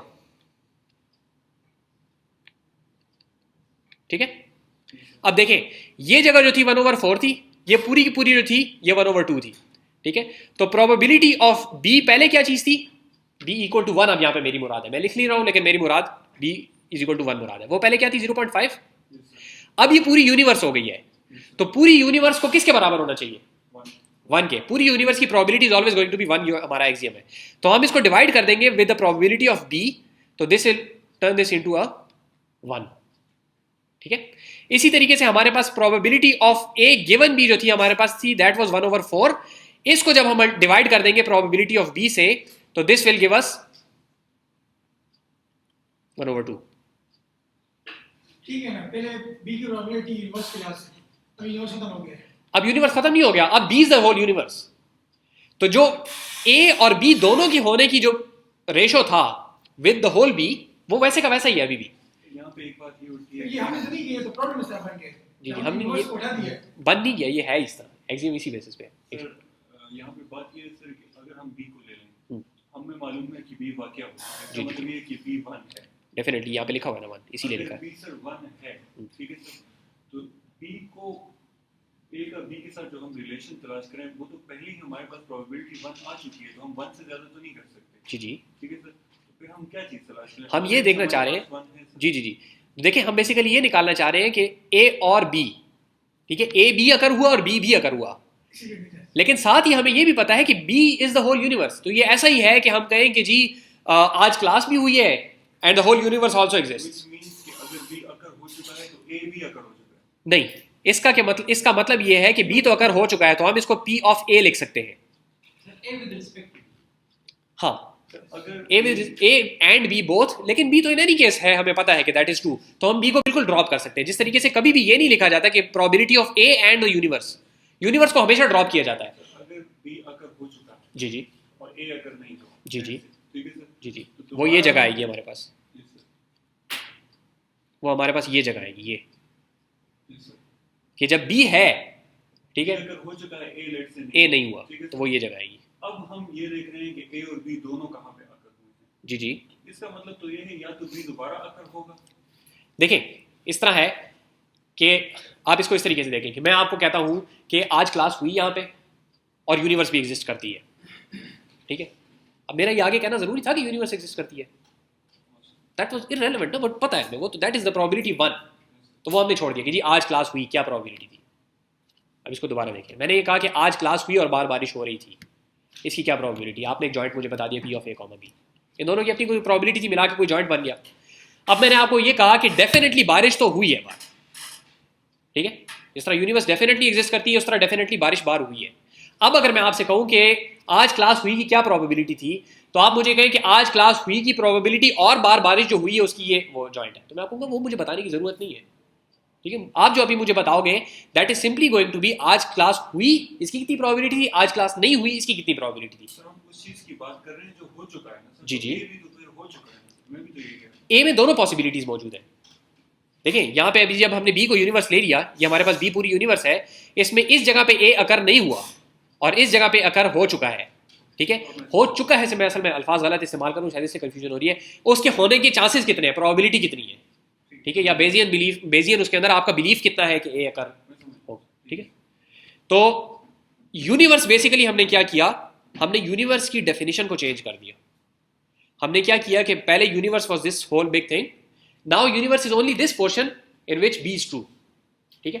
तो यहां पे ये देखें कि हमारे पास यहां पे ए जो था उसके कुछ चांसेस थे ऑफ अकरिंग विद बी, तो अब जो विदाउट बी वाले चांसेस थे वो तो सारे के सारे खत्म हो गए। हमारे पास जो पोर्शन रह गया वो सिर्फ बी वाला रह गया। तो जो पोर्शन हमारे पास रह गया उसको हम डिवाइड करते हैं with the probability of B, ताकि ओवरऑल सम हमारे पास 1 के बराबर आ जाए। वो कहां से आएगा, तो इस पूरे डब्बे को अगर आप देखें तो ये प्रोबेबिलिटी ऑफ बी जो पुरानी थी, इसको जब हम प्रोबेबिलिटी ऑफ बी पे डिवाइड करेंगे तो ओवरऑल यूनिवर्स हमारे पास वापस 1 हो जाएगी। इस ऑपरेशन को, ये जो हमने वेट्स को दोबारा बराबर किया ना ताकि हमारे पास वो एक्सियम वायलेट ना हो, इस प्रोसेस को कहा जाता है नॉर्मलाइजेशन। जो रेशियोज थे ना पहले हमारे पास ओरिजिनली रेशियोज क्या थे, 1/2 1/2 1/2 1/2 1/4, इस तरीके से रेशियोज थे हमारे पास, ठीक है, सारे के सारे मिला के 1 बनाते थे अपने अपने इंडिविजुअल रैंडम वेरिएबल्स में। फिर हमने क्या किया कि इस सारे पोर्शन को हमने हटा दिया। वहां पे जो अगर आप इनको बार्स देखें, छोटी छोटी प्रोबेबिलिटी की जगह पे अगर आप बार्स देखें तो वो बार्स बहुत छोटी रह गई, उन सारों का सम जो है मिलके 1 नहीं बन रहा। तो हमने उनका रेशो वैसे ही रखा, लेकिन हमने उन सारों को रीस्केल कर दिया ताकि इन सारों का सम मिलके 1 बन जाए। तो वो कहां से आएगा, वो जो हमने यूनिवर्स को रीस्केल किया है उतने ही से हम डिवाइड जब कर देंगे तो हमारे पास ये रीनॉर्मलाइजेशन ऑटोमेटिकली हो जाएगी। समझ आ रही बात की? यहाँ पे दोबारा थोड़ा क्लीन करके लिखता हूं कि probability of A comma B जो है हमारे पास ये गिवन होगी जॉइंट की शक्ल में, ठीक है। हमने ये निकालना है कि बी अकर हो चुका। I have now told you that B has occurred, it is not no longer a random variable. इसको कहा जाता है conditional probability. The probability of A conditioned on the fact that B has already occurred. This is not equal to this. This has this specific relationship कि ये वो पुराने वाली चीज, लेकिन इसके ऊपर हम डिवाइड करेंगे probability of B को, और इस चीज को कहा जाता है normalizing factor.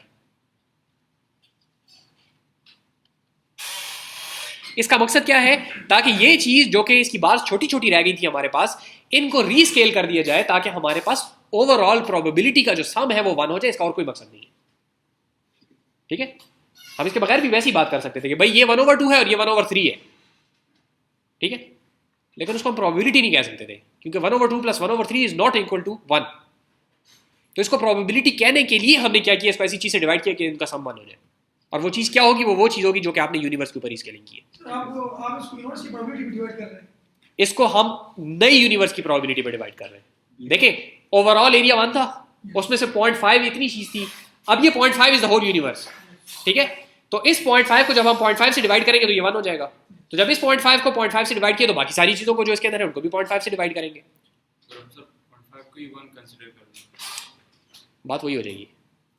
अगर हम कंसिडर करने से मुराद यही होगी ना कि आप कहेंगे 0.5 इज नाउ इक्वल टू 1, ठीक है। तो that happens exactly by multiplying everything on this side by 2 which is equal to divided by 0.5. आप डिफरेंशिएट करेंगे फिर आप कंसीडर तो नहीं करेंगे ना।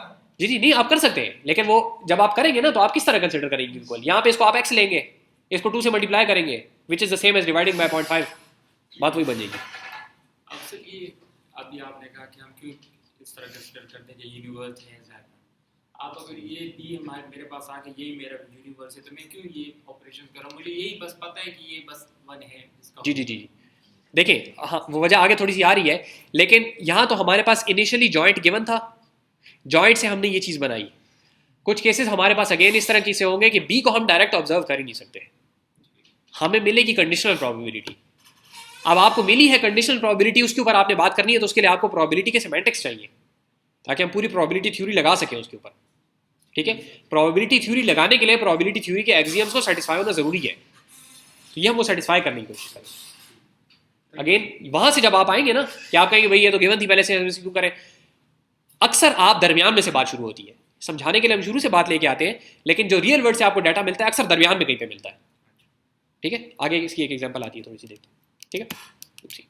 अच्छा, यहाँ पे थोड़ी सी एक यहाँ पे मैंने एक चीज़ बनाई हुई है, लेकिन उसको छोड़ दें फिलहाल, वो डिस्कशन में आ गई बात। अच्छा, अब हमारे पास एक वेरिएबल है x, जो कि वैल्यू कहाँ से ले सकता है, 1 से लेके 6 तक ले सकता है, ठीक है। इसकी वैल्यू के 1 होने की क्या प्रोबेबिलिटी है, 1/6, ठीक है। वैल्यू की 2 होने की प्रोबेबिलिटी भी 1/6 है, वैल्यू की 3 होने की प्रोबेबिलिटी भी 1/6 है, 4, 5 और 6। ये बात समझ आ गई, ठीक है। ये बार्स हैं, डिस्क्रीट वैल्यूज ले सकता है, हर वैल्यू की अपनी जो प्रोबेबिलिटी है 1/6 है, वो हमने कर दी, सारों को सम करें तो 1 बन जाता है। इस चीज को कहा जाता है डिस्ट्रीब्यूशन, या more technically probability distribution of variable x। अगर हम कहें कि लेस देन 5 की क्या प्रोबेबिलिटी होगी, आप यहाँ से लेस देन 5 को सम कर लें, वो आ जाएगी आपके पास। उसको कहते हैं, सबर करें, वो मत बताएं, सबर करें, उसको ये नहीं कहते। अच्छा, मैंने इसीलिए शुरू में कहा कि मैं गलत बोलूँ तो मुझे सही करें, मुराद ये थी कि आगे मत जाए, जो मैं गलत बोलूँ तो वो सही करें। अच्छा, यहाँ पे आपके पास नहीं है डिस्क्रीट, सही है। अब मैं आपको कहता हूं कि एक रैंडम वेरिएबल है जो कि कंटिन्यूअस है, ठीक है, टेम्परेचर है लेट से। पेशावर में टेम्परेचर के 50 डिग्री होने के चांसेस बहुत ज़्यादा है, ठीक है, लेट से ये 50 है, सेल्सियस में बात करूँ, सेंटीग्रेड में 0 होने के कितने चांसेस है? बहुत बहुत ही कम है, ठीक है। तो यहाँ पे इसकी वैल्यू यहाँ पे ले लें 0, तो इसकी 0 के चांसेस तो बहुत ही कम है, 50 के काफ़ी ज़्यादा है। चांसेस का लफ्ज़ इस्तेमाल कर रहा हूँ जान के। अक्सर 50 से लेके किसके दरमियान में होती है? 30 लगा ले चले, ठीक है, 30 से 50 के दरमियान में आमतौर पे चलती है, 50 से आगे बहुत कम जाती है, ज़्यादातर वो होती है, ठीक है। तो इसकी शक्ल तकरीबन इस तरीके से बनती है। अलग अलग बार इसलिए नहीं लगा रहा क्योंकि टेम्परेचर तो कंटिन्यूअस वेरिएबल है ना एक, ठीक है, तो अलग अलग बार तो हम नहीं लगा सकते। अच्छा, दूसरी बात अब ये बताएं, यहाँ पे आ गई प्रोबेबिलिटी। अब ये बताएं कि यहाँ पे एक मैंने पॉइंट उठाया, लेट्स से दिस इज 35.7962 ब्ला ब्ला ब्ला ब्ला ब्ला ब्ला, ये बहुत आगे तक मैं जा रहा हूँ, एक इनफिनिट एक्यूरेसी तक। एग्जैक्ट ये टेम्परेचर होने के चांसेस कितने? एग्जैक्ट ये टेम्परेचर होने के चांसेस कितने होंगे? 0, ठीक है। तो इस एग्जैक्ट टेम्परेचर के चांसेस जो है वो 0 है। इसको थोड़ा सा एक ज़्यादा कर लें, उसके चांसेस कितने हैं? उसके भी 0 है। इस तरह आप कोई भी मुझे एग्जैक्ट टेम्परेचर बताएं up to an infinite accuracy, उसके आकार होने के चांसेस 0 है। तो ये सारी की सारी चीज़ें जो है, इन सारों की प्रोबेबिलिटी 0 है। आप मुझे बताएं ना, मैंने इसीलिए तो एक स्टेप करके आगे चलाया। मुझे आप बताएं कि टेम्परेचर के 35.7962482962485679 होने के चांसेस कितने हैं? ऊपर ये जो उसको छोड़े थोड़ी देर के लिए, वो तो हमने अपनी अंडरस्टैंडिंग से बनाया ना वो चीज़।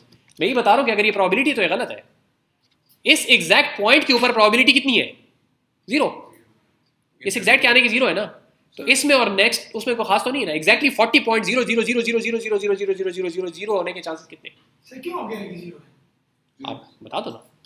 वही हो सकता है, जैसे मैं कहता हूँ कि देखो, आपके पास एक infinite number of possible values है, इनफिनिट है ना, कंटिन्यूअस है। तो जब आपके पास इनफिनिट है और 1 को आपने इन्फिनिटी पे डिवाइड कर दिया तो एक की वैल्यू क्या आ गई? यहाँ पे एक बात ये भी आती है ना सर, अगर मेरे पास जैसे 50 टेम्परेचर है, ठीक है, तो 50 टेम्परेचर में 34.339911 भी मौजूद है। नहीं, मैं आपको यही बता रहा हूँ कि आप जो बात कर रहे हैं वो ये है कि 50 या उससे कम उसमें शामिल है, 50 में शामिल नहीं है। सर पहले 35.911 आता है, फिर 50 आता है ना सर, तो एक तरह तो से सेट में तो है ना। तब होगा जब आप कहेंगे 50 या कम। अगर मैं आपको कोई स्पेसिफिकली आज 50 point an infinite number of zeros ये है या नहीं, तो आप विद 100% प्रोबेबिलिटी कह सकते हैं कि नहीं ये नहीं है, ठीक है, क्योंकि you have an infinite number of possibilities and all the possibilities must sum to 1, therefore 1 over infinity is going to equal to 0, ठीक है ना। सर आप ये तो प्रोबेबिलिटी टाइम में समझ गए? इनफिनिट टाइम में अगर आप उसको देखें तो आप कैलकुलेट करके शायद वो शायद वाला देखो, आपके पास ये बात, इसको क्लियर करें, ये बहुत बड़ा मसाइल बाद में पैदा करती है। आपके पास पॉसिबल वैल्यूज जो है वो इन्फिनिट है, कंटिन्यूअस है ना, इन्फिनिट पॉसिबल वैल्यूज है। अगर हम एक मिनट में सेंटेंस पूरा कर लूँ फिर सवाल पूछे। पॉसिबल पॉइंट्स इन्फिनिट है। ऊपर हमारे पास पॉसिबल पॉइंट्स 6 थे, सारों को सम होना था 1 पे, तो 1 ओवर 6 ताकि 1 डिवाइड हो जाए इन 6 के ऊपर। अब हमारे पास पॉसिबल पॉइंट जो है वो इन्फिनिट है, उस एक को जब हम इन्फिनिटी पे डिवाइड करेंगे तो 1 over infinity which is by definition equal to 0। Sir calculation से हम फाइंड नहीं कर रहे हैं, लेकिन है इस पॉइंट सर यहाँ पे बात ये नहीं, है भी नहीं, है भी नहीं। बात ये सर कि एग्जैक्टली 3.35.9963 के होने की प्रोबेबिलिटी 0 है, लेकिन उसकी ना होने की प्रोबेबिलिटी 1 है जी, उस तरह हमारे पास लेकिन उससे हमें कोई फायदा हासिल नहीं हो रहा। अगर हमारे पास प्रोबेबिलिटी या 0 रहे या 1 रहे तो हमारे पास कोई फायदा हासिल नहीं हो रहा। मसला समझ आ गया? मसले का आसान इलाज है। उस मसले का इलाज ये है कि आप मुझसे ये ना पूछें कि ये एग्जैक्ट होने की प्रोबेबिलिटी क्या, आप मुझे ये बताएं कि 35.796 और 35.797 के दरमियान में है या नहीं है, इसकी कोई प्रोबेबिलिटी होगी। Because now you no longer have an infinite number of things to divide it into. अब आपने डिस्क्रीट कर दिया उनको। सर यही मसला फ्रीक्वेंसिस्ट और बायसेंट के दरमियान जी जी जी, एक तरीके से, ठीक है। अब ये बात समझ आई है? तो कहने का मतलब ये कि ये जो बार मैंने बनाई है, this is not the probability, इससे हम प्रोबेबिलिटी बनाएंगे, ठीक है। तो ये चीज जो है दिस इज द डेंसिटी, ठीक है, डेंसिटी किस चीज़ को कहा जाता है कि क्या होता है, मास डिवाइडेड बाय वॉल्यूम, ठीक है, मास डिवाइडेड बाय वॉल्यूम। तो अगर वॉल्यूम आपके पास जीरो हो जाए तो density does not make any sense, ठीक है। लेकिन अगर आपके पास कुछ वॉल्यूम हो तो फिर आप मास को डिवाइड करके वॉल्यूम पे कुछ वो बना सकते हैं, ठीक है। तो ये बात देखिए, ये आपके पास डेंसिटी है। अब यहां पे जो आप क्वेश्चन पूछेंगे वो क्वेश्चन आप ये पूछेंगे कि भाई ये 35 पॉइंट ये और 36.79 के दरमियान में आने की प्रोबेबिलिटी क्या है। तो जब आप मुझे कोई रेंज दे देंगे तो इस रेंज पे आप जो चीज मैं आपको कैलकुलेट करके दूंगा that is going to be the probability. बताने का मकसद ये कि जो लाइन मैंने ड्रॉ की है, this line is the density, this is not the probability. ये CDF है डेंसिटी। सबर करें, आगे मत जाए, आगे मत जाए, बिल्कुल मत जाए, ठीक है। ये जो लाइन मैंने बनाई है this is not the probability curve. ऊपर जो हमने बार्स बनाई हैं दोज आर द प्रोबेबिलिटीज, इसलिए वहां पे मैंने प्रोबेबिलिटी लिख दिया। This curve that you are looking at this is not the probability, this is the density. और इसकी जो डेफिनेशन है डेंसिटी की वो ये है कि आपके पास ऑल पॉसिबल वैल्यूज की डेंसिटी, ये सारे के सारे जब आप सम करें कि जी इसकी प्रोबेबिलिटी कितनी है, इसकी प्रोबेबिलिटी कितनी है, इसकी प्रोबेबिलिटी कितनी है, इन सारों को मिला के 1 के बराबर होना चाहिए। इस डेंसिटी की इंडिविजुअल वैल्यूज को मिला के 1 होने की कोई बात नहीं है। तो अगर आपके पास यहां पे एक वैल्यू आ जाती है लेट्स से 250, तो दिस इज परफेक्टली रीजनेबल, ठीक है। उससे बात क्या होगी कि जब आप इसके बाद यहां पे एरिया कोई निकालेंगे, इसका area under the curve which is the probability, तो ये प्रोबेबिलिटी आपके पास 1 से कम होनी चाहिए। For any given range the probability must be less than equal to 1, ठीक है। देखें, हम इसको दोबारा देखें। मेरे पास एक ये कर्व दोबारा गिवन है, मैं आपको कहता हूं कि what is the probability of Peshawar temperature lying between 0 and let's say यहां पे 90 है, ठीक है। व्हाट इज द प्रोबेबिलिटी, तो आप मुझे बता सकते हैं 1 विदाउट रीडिंग इट ऑफ, क्योंकि आपको पता है कि सारे का सारा एरिया अंडर द कर्व जो है that is going to be equal to 1। Sir अगर हम इसको इंटीग्रेट करते हैं माइनस इंफिनिटी टू इंफिनिटी तो जी ये जी 1 आएगा। जी, एग्जैक्टली वही करने वाले हैं, थोड़ा सा समझ रहे हैं, आगे बढ़ जाए, ठीक है। तो ये एरिया सारा अंडर द कर्व जो है हमारे पास, this is the probability, this must equal 1। तो अगर मैं यहां पे एक बिल्कुल दरमियान में कट लगा दूं एरिया के, तो the probability of this greater than equal to 35 is 0.5, ठीक है, और less than equal to 5 is also 0.5। तो इस कर्व को मैं रीड नहीं कर रहा, मैं इस कर्व के एरिया अंडर द कर्व को रीड कर रहा हूं, ठीक है। तो डेंसिटी का एरिया अंडर द कर्व जो है that is your probability, not the curve itself. ये बात समझ आ गई? तो ये जो है आपके पास प्रोबेबिलिटी है in case of continuous variables, ठीक है। इस वजह से इसको अब हम लिखते हैं कि ये जो फंक्शन हमने ड्रॉ किया this is f of x not p of x, क्योंकि p of x is the probability. तो f ऑफ x आपके पास आएगा जब आप गलत बात करने लगा, p ऑफ x को जब आप डिराइव कर लेंगे, इंटीग्रेट कर लेंगे, ठीक है। एरिया अंडर द कर्व निकालने के लिए क्या किया जाता है, इंटीग्रेट किया जाता है, ठीक है। तो इंटीग्रल जब आप इसका निकाल लेंगे from minus infinity to plus infinity, that must equal to this must equal to 1। This is the definition of density, ठीक है जी। ये बात क्लियर हो गई? तो आपको जो नॉर्मली कंटिन्यूअस वेरिएबल्स मिलते हैं, डिस्क्रीट बहुत कम मिलते हैं, तो कंटिन्यूअस जब आपको मिलेंगे तो आपको अगर कोई कर्व नजर आ रही है तो that is almost definitely going to be a density, क्योंकि अगर आप प्रोबेबिलिटी को प्लॉट करेंगे तो वो तो सब जगह भी 0 0 0 0 0 0 0 everything is going to be 0, ठीक है सर ये जो f(x) है जी। ये प्रोबेबिलिटी है कि नहीं, ये डेंसिटी है? ये f जो है डेंसिटी के लिए इस्तेमाल किया जाता है, प्रोबेबिलिटी के लिए तो p होता है ना, इसीलिए इसको f लिखते हैं, ये कंफ्यूजन ना पैदा हो। लेकिन कई जगह पे आपको मिलेगी p लिखा हुआ मिलेगा, ठीक है। तो उस वक्त आपने ये उसी वक्त फैसला करना है कि प्रोबेबिलिटी बता रहे हैं या वो बता रहे हैं, क्योंकि एक केस में आपको इंटीग्रेट करना पड़ेगा, एक केस में नहीं करना पड़ेगा। सर हमने सबसे इसको CDF कहते हैं। नहीं, ऐसी कोई बात नहीं करते। मैथमेटिक्स में ये कहा जाता है कि 1 से 0 तक इनफाइनाइट हमारे पास पॉइंट्स हैं, मतलब मैथमेटिक्स में नहीं कहा जाता है, ऐसी बात है। ऐसा है सर। जी जी। तो सर हमने प्रोबेबिलिटी कैलकुलेट करने के लिए हम क्या करते हैं, एरिया जो डेंसिटी उसको प्रोबेबिलिटी की बात करते हैं, लेकिन डेंसिटी के लिए हमें 2 पॉइंट्स चाहिए जिनके दरमियान हम डेंसिटी मालूम करें। जी जी जी। ठीक है सर। अब जो 2 पॉइंट्स है, तो लेट्स से अगर मैं 0 पर हूँ और मैं माइनस इंफिनिटी को और माइनस इंफिनिटी में प्लस इंफिनिटी की तरफ जाना चाहता हूँ, तो अगर मैं माइनस इंफिनिटी पर हूँ उसके बाद जो नेक्स्ट स्टेप मैं लूँगा वो कितना करीब होगा ये मुझे नहीं पता। जी जी। दूसरी तरह मुझे उसकी डेंसिटी का भी नहीं पता। जी जी। तो मैं कैसे कह सकता हूँ कि सब का सब मुझे मान ले। ये एग्जैक्ट जो आप थोड़ा सा आगे जाएंगे ना that is going to be delta x, ठीक है। और आगे फिर इंटीग्रल की डेफिनेशन है वो, ये डेल्टा एक्स जो है ना this is going to approach 0 but will not be 0, If it goes to 0, then we have a problem. It's going to approach 0 but not be equal to 0. लेकिन sir हम ये कैसे कह सकते हैं कि इन सब से हमें 1 मिलेगा? ये तो एक्सियम है, ये तो हमने वैसे बता दिया आपको, ये तो एक्सियम है, ये तो अज्यूम्ड है. प्रोबेबिलिटी की डेफिनेशन ये, इसका प्रूफ इसलिए नहीं है क्योंकि ये तो प्रोबेबिलिटी की डेफिनेशन है, एक्सियम का बाय डेफिनेशन प्रूफ नहीं होता, एक्सियम इज अज्यूम. ठीक है, लेकिन अगर आप इसको 2 ले लें तो it does not make any difference to any calculations of probability.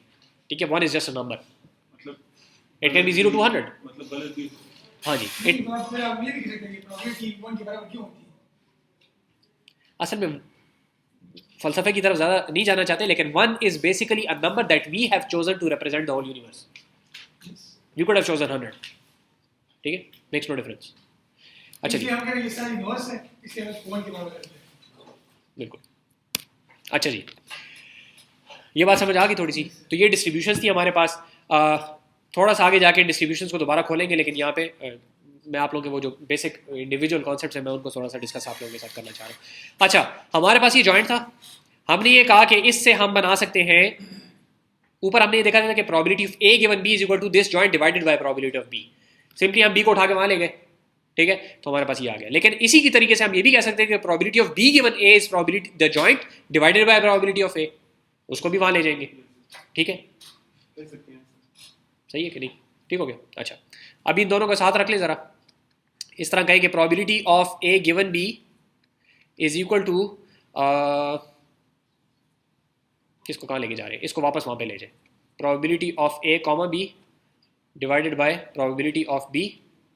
ठीक है, और इसकी डेफिनेशन यहाँ पे हमारे पास इधर से आ गई, दूसरे वाले से मैंने उठा ली. तो this is going to be probability of B given ए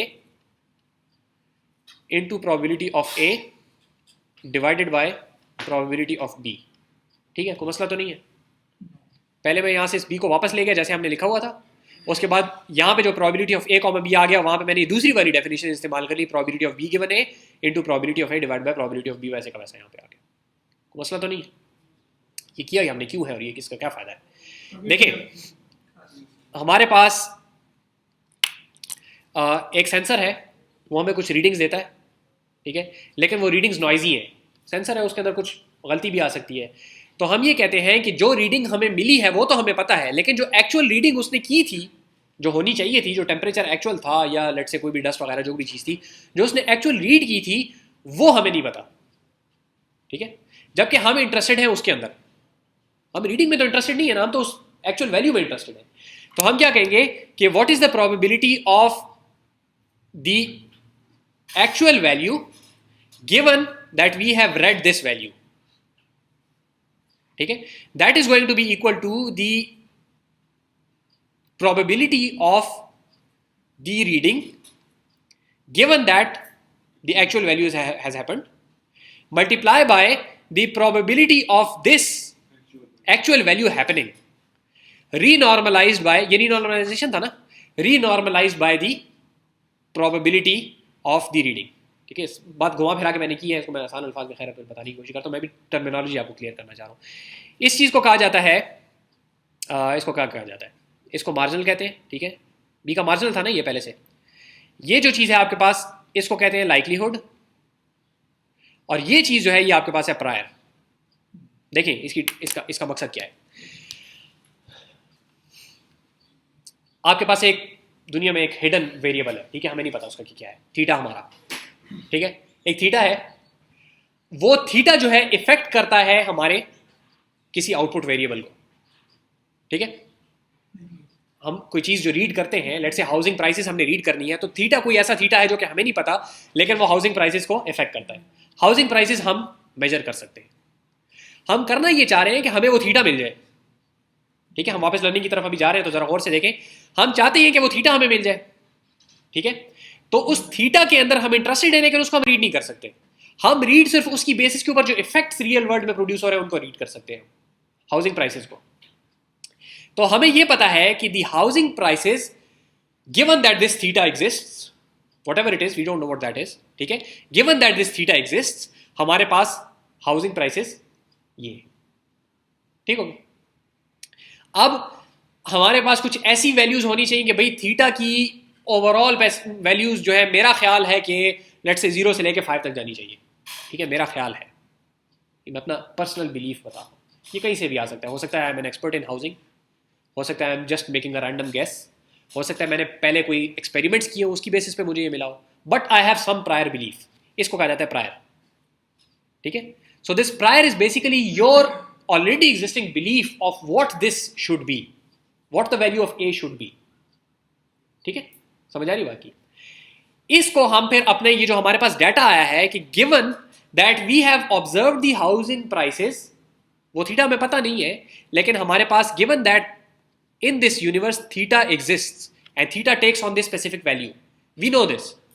ठीक है, we don't know what that value is, but there is some value and universe has collapsed to this value कि अब universe exist करती है इस जगह पे जो थीटा की ये वाली वैल्यूज है। ठीक है, उनकी बेसिस के ऊपर हमारे पास जो हाउसिंग की प्राइसेस आई हैं वो ये हैं। अगर मैं इसको डी लिख लूँ तो बेहतर होगा शायद। ठीक है, डाटा जो हमारा आया है। ठीक है, तो एक्चुअली जो चीज़ हमने ऑब्जर्व की है that is P of D, लेकिन वो एक्चुअली पी ऑफ डी नहीं है, उसके ऊपर थीटा ने कोई इफेक्ट डाला हुआ है। ठीक है, तो we have observe P of D given theta. ठीक है, प्रायर जो है हमारे पास थीटा का वो मौजूद है। ठीक है, और हमें ये भी पता है कि हाउसिंग प्राइसेस किस तरीके कौन कौन सी रेंजेस में होती है, उनकी अपनी प्रोबेबिलिटी क्या है, that is also easy to compute. ठीक है, आप सिंपली बोले तो हम क्या करेंगे कि given all of these different pieces we can now compute the probability of theta given that we have observed this data। समझ पड़ी है, बात खत्म हो गई यहां पे बस। we observed some data, ठीक है, we could measure it, we have some prior belief which comes from somewhere, ठीक है, and we know what the distribution of the housing prices is, what the distribution of the actual data is। we take the likelihood what we observed, ठीक है, we multiply it with our prior belief and then we renormalize it according to the possible values of the data। Likelihood sir क्या है?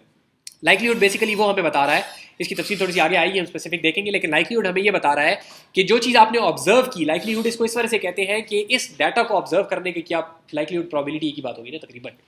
ठीक है, तो ये data कितना observe करने के चांसेस थे। ठीक है, तो वो हमारे पास एग्जैक्टली हमने ऑब्जर्व किया, हमें पता चल गया ना कि भाई ये इतने इतने ऑब्जर्व किए जा रहे हैं। समझ आ रही बात की? डेटा कितना ऑब्जर्व करने के चांसेस क्या हैं? हाउसिंग प्राइस के 1000 होने के कितने चांसेस हैं, 1100 होने के कितने चांसेस हैं, 1200 होने के कितने चांसेस हैं, 1300 होने के।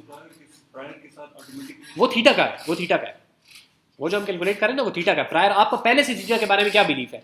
मेरा बिलीफ है कि theta is always going to be positive from 0 to 50, किसी वजह से मेरा बिलीफ है। वो किसी कहाँ से आएगा वो बात की बात है। इससे पहले आपने एग्जांपल डिस्कस किया वो टेंपरेचर वाला जी जी नाइस है वगैरह वो, जी जी जी। तो प्रोबेबिलिटी ऑफ बी गिवन है कि क्या मतलब होगा कि ए एक्चुअल वैल्यू है। देखिए ये वो चीज़ है जिसके अंदर हम इंटरेस्टेड है। ठीक है, Yes. तो ये ए जो होगा इसका मतलब है कि this is that hidden thing which we can not observe directly. तो हम क्या करेंगे, इसके लिए हम कुछ एक्सपेरिमेंट्स करेंगे, उस एक्सपेरिमेंट्स की बेसिस के ऊपर हमें ये मिल जाएगा। ये प्रायर हमने हवा में से कहीं से प्लग किया है और ये हमें पता है कि इसकी जो ओवरऑल प्रोबेबिलिटी है ऑफ दिस डाटा वो क्या है, कितना आ सकता है ये। ठीक है, तो given these different pieces we can now predict this hidden value which we have no way of observing directly. समझ आ रही बात की? तो ये हमने किया क्या, इसको देखें, हमने given P of D given theta, हमने P of theta given D बना लिया। सर लेट्स से प्राइस तो हमारा अंदाजा है, आपने खुद से कह दिया कि ये हिसाब से। अब ये जो लाइक्लीहुड है, जी जी जी, ये हम एक्सपेरिमेंट करेंगे। देखें इसको स्पेसिफिक एग्जांपल ले लें। आपने एक्सपेरिमेंट शुरू किया, अभी आपको कुछ पता नहीं है, ना डी पता है ना थीटा पता है ना कुछ भी आपको पता नहीं है।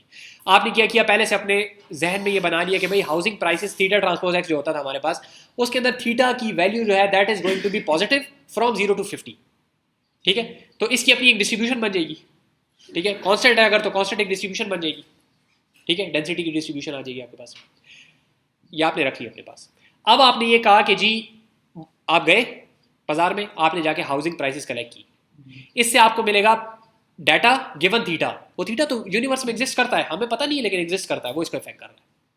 ठीक हो गया, ये दो चीजें आ गई आपके पास। तीसरी चीज आप ये कहोगे कि इस जो डाटा है, इस डाटा के अकर होने के चांसेस इररिस्पेक्टिव ऑफ थीटा क्या हो सकते हैं, ऑल पॉसिबल पाथ्स। ठीक है, अगर थीटा ये हो तो क्या है, ये हो तो क्या है, ये हो तो क्या है, वो समेशन करके आप निकाल लो। ठीक हो गया, ये तीन पीसेज आ गए आपके पास। इन दोनों को इस तरीके से आप जो आपका लाइक्लीहुड है which you observe from the data multiply by your prior and renormalize it according to the marginal of the data. What you get out is the probability distribution of that hidden factor which is producing this data. समझिए बात की।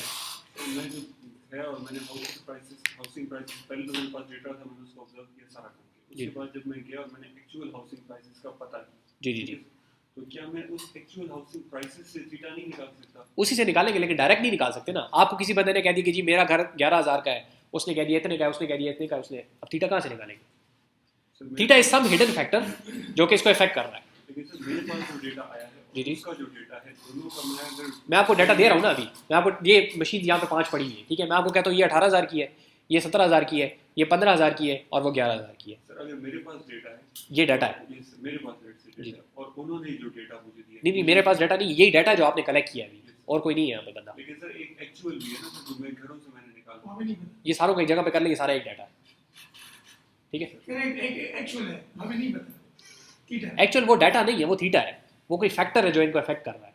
वो data नहीं है, ना हमारे पास है ना किसी और के पास है, वो किसी के पास भी नहीं है। वो कोई पूरे यूनिवर्स का कंबाइंड कोई फंक्शन है जो कि इसकी, मेरे पास एक डेटा सेट था, मैंने उस पे काम किया, ठीक है सर, ऐसी कोई बात नहीं है। एक डेटा था नहीं है आपके पास, शुरू में नहीं है। आप डायरेक्ट तो डाटा लेके नहीं पैदा हुए ना, आपके पास अभी कुछ भी नहीं है। आप गए, आपने जाके डाटा कलेक्ट किया, ये वो पहला डाटा है बस। किया सर। उसके बाद मैं और डेटा कलेक्ट किया। मत करे, कोई फर्क नहीं पड़ता। आपके और डाटा कलेक्ट करने वो भी इसके साथ मिल जाएगा, ये भी वही पहले वाला डाटा है। समझदारी बात की, आपकी बात एक लिहाज से सही है, उसकी तरफ मैं आ रहा हूँ आगे थोड़ा सा, लेकिन अभी तक एक ही डाटा है आपके पास। ठीक हो गया जी। देखिए यहाँ पे हमारे पास अगर कुछ हो तो, अच्छा आगे फिर दूसरी बात शुरू हो रही है। यहाँ पे हम फिलहाल रुक जाते हैं थोड़ी देर के लिए। देखिए आपने किया क्या, आप गए, आपने डाटा कलेक्ट किया जो कि एक ही डाटा है, ठीक है। आपका प्रायर क्या था, आपने सिंपली ये कहा कि you can have this theta value from -∞ to +∞, anything is possible with equal probability. ये मेरा प्रायर बिलीफ है, this is a perfectly valid prior belief, although this is not really a belief, this is basically saying I don't know, ठीक है। ये जब आप literature में देखेंगे ना कि we start with a uniform prior, उसका ये मतलब है कि वी डोंट नो एनीथिंग, ठीक है। इसको अच्छे अल्फाज में कहा जाता है we start with a uniform prior. इसको आप ज़रा से अच्छे अल्फाज में भी कह सकते हैं कि we made no assumption about the latent variable, ठीक है। मुख्तलिफ अल्फाज है इसको कहने के। We start with a uniform prior, मेरा कोई बिलीफ नहीं है थीटा के बारे में, all values are equally likely from -∞ to +∞। I go ahead and collect some data through experimentation, ठीक है। I apply this rule of inverting probabilities, ठीक है, and what I get out of this is some probability of theta given that I have collected this data। तो मैंने उल्टा किया तो मेरे पास थीटा की कोई वैल्यू आ गई ना। Now theta has a new probability and this forms my new prior, ठीक है। आप पिछले डाटा को छोड़ दें और ये कहें कि भाई मेरे पास जो p of theta अभी आ गया है गिवन d, जो पिछला डाटा था उस d को ड्रॉप कर दें। अब मेरा ख्याल ये है कि जब मैंने थीटा की वो डिस्ट्रीब्यूशन निकाली है तो it is all in the positive. तो now my belief is that theta goes from 0 to infinity with equal distribution, ठीक है। इसमें कभी भी नहीं जाता। अब मैं गया, मैंने और डाटा कलेक्ट किया, ठीक है। जब मैंने और डाटा कलेक्ट किया तो now my prior happens to come from that experiment but it makes no difference, ठीक है। This is my prior belief and I repeat the whole process again. Why should it be positive? It can be anything, just an example, it was positive. Maybe it was Gaussian distributed around 0. Possible, ठीक है। ये भी आपको जो belief है ये तो given D है। गिवन डी है, गिवन डी है, पहले जो आपने किया था वो विदाउट डी। वो बिल्कुल हवा में था, Yes. ठीक है। लेकिन मैं यही आपको बता रहा हूं कि अब जब आपका बिलीफ, एक नया बिलीफ इसके ऊपर आ गया based on this data, we don't care that it comes from this data, ठीक है। All we care about is that this is my new belief, forget about D1, now go ahead and collect D2, ठीक है। And then update your belief based on this new data, so you get now another distribution for theta। अगर आपका शुरू का belief गलत है yes, तो ये जी जी जी जी। turns out in practice the more data that you get, your prior belief, the initial prior belief has very little effect on the final outcome because you are updating consistently according to the experimentation results that you are getting। तो आपका prior belief का effect eventually जाके खत्म हो जाएगा। इसके रखने की वजह क्या होती है, काफी आगे जाके हम ये बात करेंगे कि आपके पास जिन जगहों पे डाटा नहीं है, ठीक है, मैं आप पिशावर की अपने डाटा कलेक्ट किया, हमारे पास सारी बात आ गई। अब अगर तो हम ब्लाइंडली ये अपना मशीन लर्निंग एल्गोरिथम जो अभी तक हम करते रहे, अगर हम वो अप्लाई करेंगे तो क्या होगा कि पिशावर की डाटा हमने कलेक्ट किया, हमने थीटा एक निकाल लिया, हम वो थीटा ले जाके सीबी में भी अप्लाई कर रहे होंगे, ठीक है, वही थीटा हम जाके लाहौर में भी अप्लाई कर रहे हैं, वही जाके हम अलास्का में भी अप्लाई कर रहे हैं, जबकि होना ये चाहिए कि we know this locations data, ठीक है, इसके बारे में, वहां के बारे में मेरा प्रायर बिलीफ अभी भी वही है। समझ आ रही बात की? तो इस रूल को जब आप प्रॉपरली अप्लाई करते हैं तो you know what the prediction should be, plus you have a confidence about your prediction. अभी तक हमने जितनी मशीन लर्निंग की है सारों के अंदर हम ये कह देते थे कि भाई ये मेरी प्रोबेबिलिटी है, आई don't know whether this probability can go up और डाउन, ठीक है, वो जो उसके अंदर फ्लक्चुएशन है वो हमें कुछ पता नहीं है, ठीक है, उसकी तरफ हम आहिस्ता आहिस्ता जाना चाह रहे हैं, ठीक है जी। ये जो यहाँ पे हमने रूल लिखा है जिसके ऊपर मैंने खिचड़ी बना दी सारी की सारी, ये वाला रूल जो है, इस रूल को कहा जाता है बेज रूल, ठीक है, और नाम से आपको पता चल गया होगा कि बेसियन स्टैटिस्टिक्स बेसिकली इसी रूल से आई है और बहुत पावरफुल रूल है, ये एक रूल है और इसके ऊपर सारी की सारी बेसियन स्टैटिस्टिक खड़ी है। मकसद क्या है बेसिक क्लासिफिकेशन जी, एक मिनट, तो Bayes rule basically Bayesian interpretation क्या थी कि you have some prior belief, you go ahead and do some experiments and then you update your belief, it has nothing to do with the frequency, this is exactly the application of Bayes rule, ठीक है। Sir frequency से इसका कोई ताल्लुक नहीं है। Let's say you only have one event, you had some prior belief and you collect some data for this, now your belief about this event is this whole thing, ठीक है, वो जो हिडन फैक्टर था of Pakistan which affected Pakistan win, उसके बारे में अब आपका बिलीफ चेंज हो गया, although you can not use it anywhere else. यहाँ पे एक और बात ये है कि डेटा के अंदर जो फ्रीक्वेंसी है उस पे तो असर हो, हाँ, मतलब अगर आपने 5 दफ़ा कलेक्ट कर लिया तो definitely it's going to affect your belief, लेकिन data is separate from the probability of that thing, जो उसकी डिस्ट्रीब्यूशन है that is not your based on frequency, उसकी इंटरप्रिटेशन फ्रीक्वेंसी वाली नहीं है जी। सवाल जैसे ए डिपेंडेंट है 5 इवेंट्स, अच्छा, तो बस A given B C D E, ये सही देखें अगर आप 5 चीज़ों के ऊपर डिपेंडेंट है ना, तो या तो पूरी की जॉइंट प्रोबेबिलिटी ले लें आपके पास, ठीक है, आ गई आपके पास, दैट इज ऑल्सो डिस्ट्रीब्यूशन, तो probability of A given Z, पूरी चीज़ की जॉइंट प्रोबेबिलिटी जेड, को फर्क नहीं पड़ता हमें, ठीक है, मल्टीपल फैक्टर्स है वो इफेक्ट करें, थीटा 1 थीटा 2 थीटा 3 सारों को हमने थीटा कह दिया, ठीक है जी। सर अगर थीटा का असर किसी डेटा पर पड़ रहा है, ठीक है सर, अब हमें ये नहीं पता कि थीटा क्या है, ठीक है सर, लेकिन हमें उसके असर का पता चल रहा है कि इस डेटा पर कितना असर पड़ रहा है, इस डेटा जो कि हर एक्सपेरिमेंट में होता है, ठीक है sir, ji ji I believe ये मेरा सेट है, लेट से मैं इससे एक पैटर्न निकालता हूँ, जी जी जी, उनके फर्क के साथ, ठीक है सर, और फिर मैं इसी पैटर्न को दूसरे बी के डेटा सेट के साथ भी देखता हूँ, तो क्या मैं दोनों का डेरिवेटिव मालूम करके थीटा की वैल्यू नहीं निकाल सकता? देखिए आपके पास लेट से जो हाउसिंग प्राइसेस थी, आपने जाके सिर्फ 5 मरलों के घरों के ऊपर आपने हाउसिंग डाटा कलेक्ट किया, ठीक है, तो जो आपके पास रेंज आई, आपको यहाँ पे बहुत ज़्यादा श्योरिटी मौजूद है कि भाई 5 मरलों के घर की प्राइसेस तो इस तरह चेंज होती हैं, लेकिन जो आगे एरिया जब ज़्यादा बड़ा हो जाता है, जब 10 मरले और कनाल तक बात चली जाती है, तो आई डोंट नो, तो you can make a prediction but you will also say कि I am not sure about this, वो अनसर्टेनिटी, वो फजीनेस वाली जो सारी चीज़ें वो इसमें आगे आ जाती है फिर, ठीक है। तो in this range I am sure, 3 मरलों पे I am making a prediction but I am not sure, अगर मैं डेटा सेट बड़ा करता अगर मैं 10 मरलों का भी कर लूँ तो I will then be sure about this prediction as well. तो मैं डेरिवेटिव से मालूम कर सकता हूँ। डेरिवेटिव नहीं होता, दूसरी चीज़ होती है, लेकिन उसके जरिए से आप कर सकते हैं, ठीक है, वो आगे करेंगे इंशाल्लाह, नेक्स्ट स्लाइड्स पे वही आ रहा है उसकी तरफ जाएंगे। ये बताएं, ये बेसिक बिल्डिंग ब्लॉक सारे हो गए कवर, ठीक है जी। असल में ये जब आप आगे मॉडल्स देखेंगे ना, यहाँ पे ब्लॉक्स बता दिए, इंशाल्लाह कोशिश करेंगे 1-2 मॉडल्स हम करके भी देख लें इस तरीके से कि इन ब्लॉक से फिर मॉडल्स आपके किस तरह बनते हैं। अक्सर जगहों पे आपको यही मिलेगा कि ये प्रोबेबिलिटी का फंक्शन है, जॉइंट से मार्जिनल निकाला, मार्जिनल से जॉइंट निकाला, बेस रूल अप्लाई किया, बेस रूल थोड़ा कम है, लेकिन अक्सर काम आपको मिलेंगे कि कंडीशनल से जॉइंट्स, जॉइंट से मार्जिनल, मार्जिनल से जॉइंट्स, जॉइंट से कंडीशनल्स, इन सारों में आप फिरते रहते हैं। सर यहाँ पे अगर फ्रीक्वेंसी और बेस इन दोनों को सम अप कर लें तो बात असल में यहाँ तक ज़्यादा डिफरेंस सिर्फ यहाँ पे आएगा कि बेस रूल आपको एक बड़ी क्लीन किस्म की डेफिनेशन दे रहा है of your existing beliefs and updating those beliefs based on the experiments that you are running, ठीक है।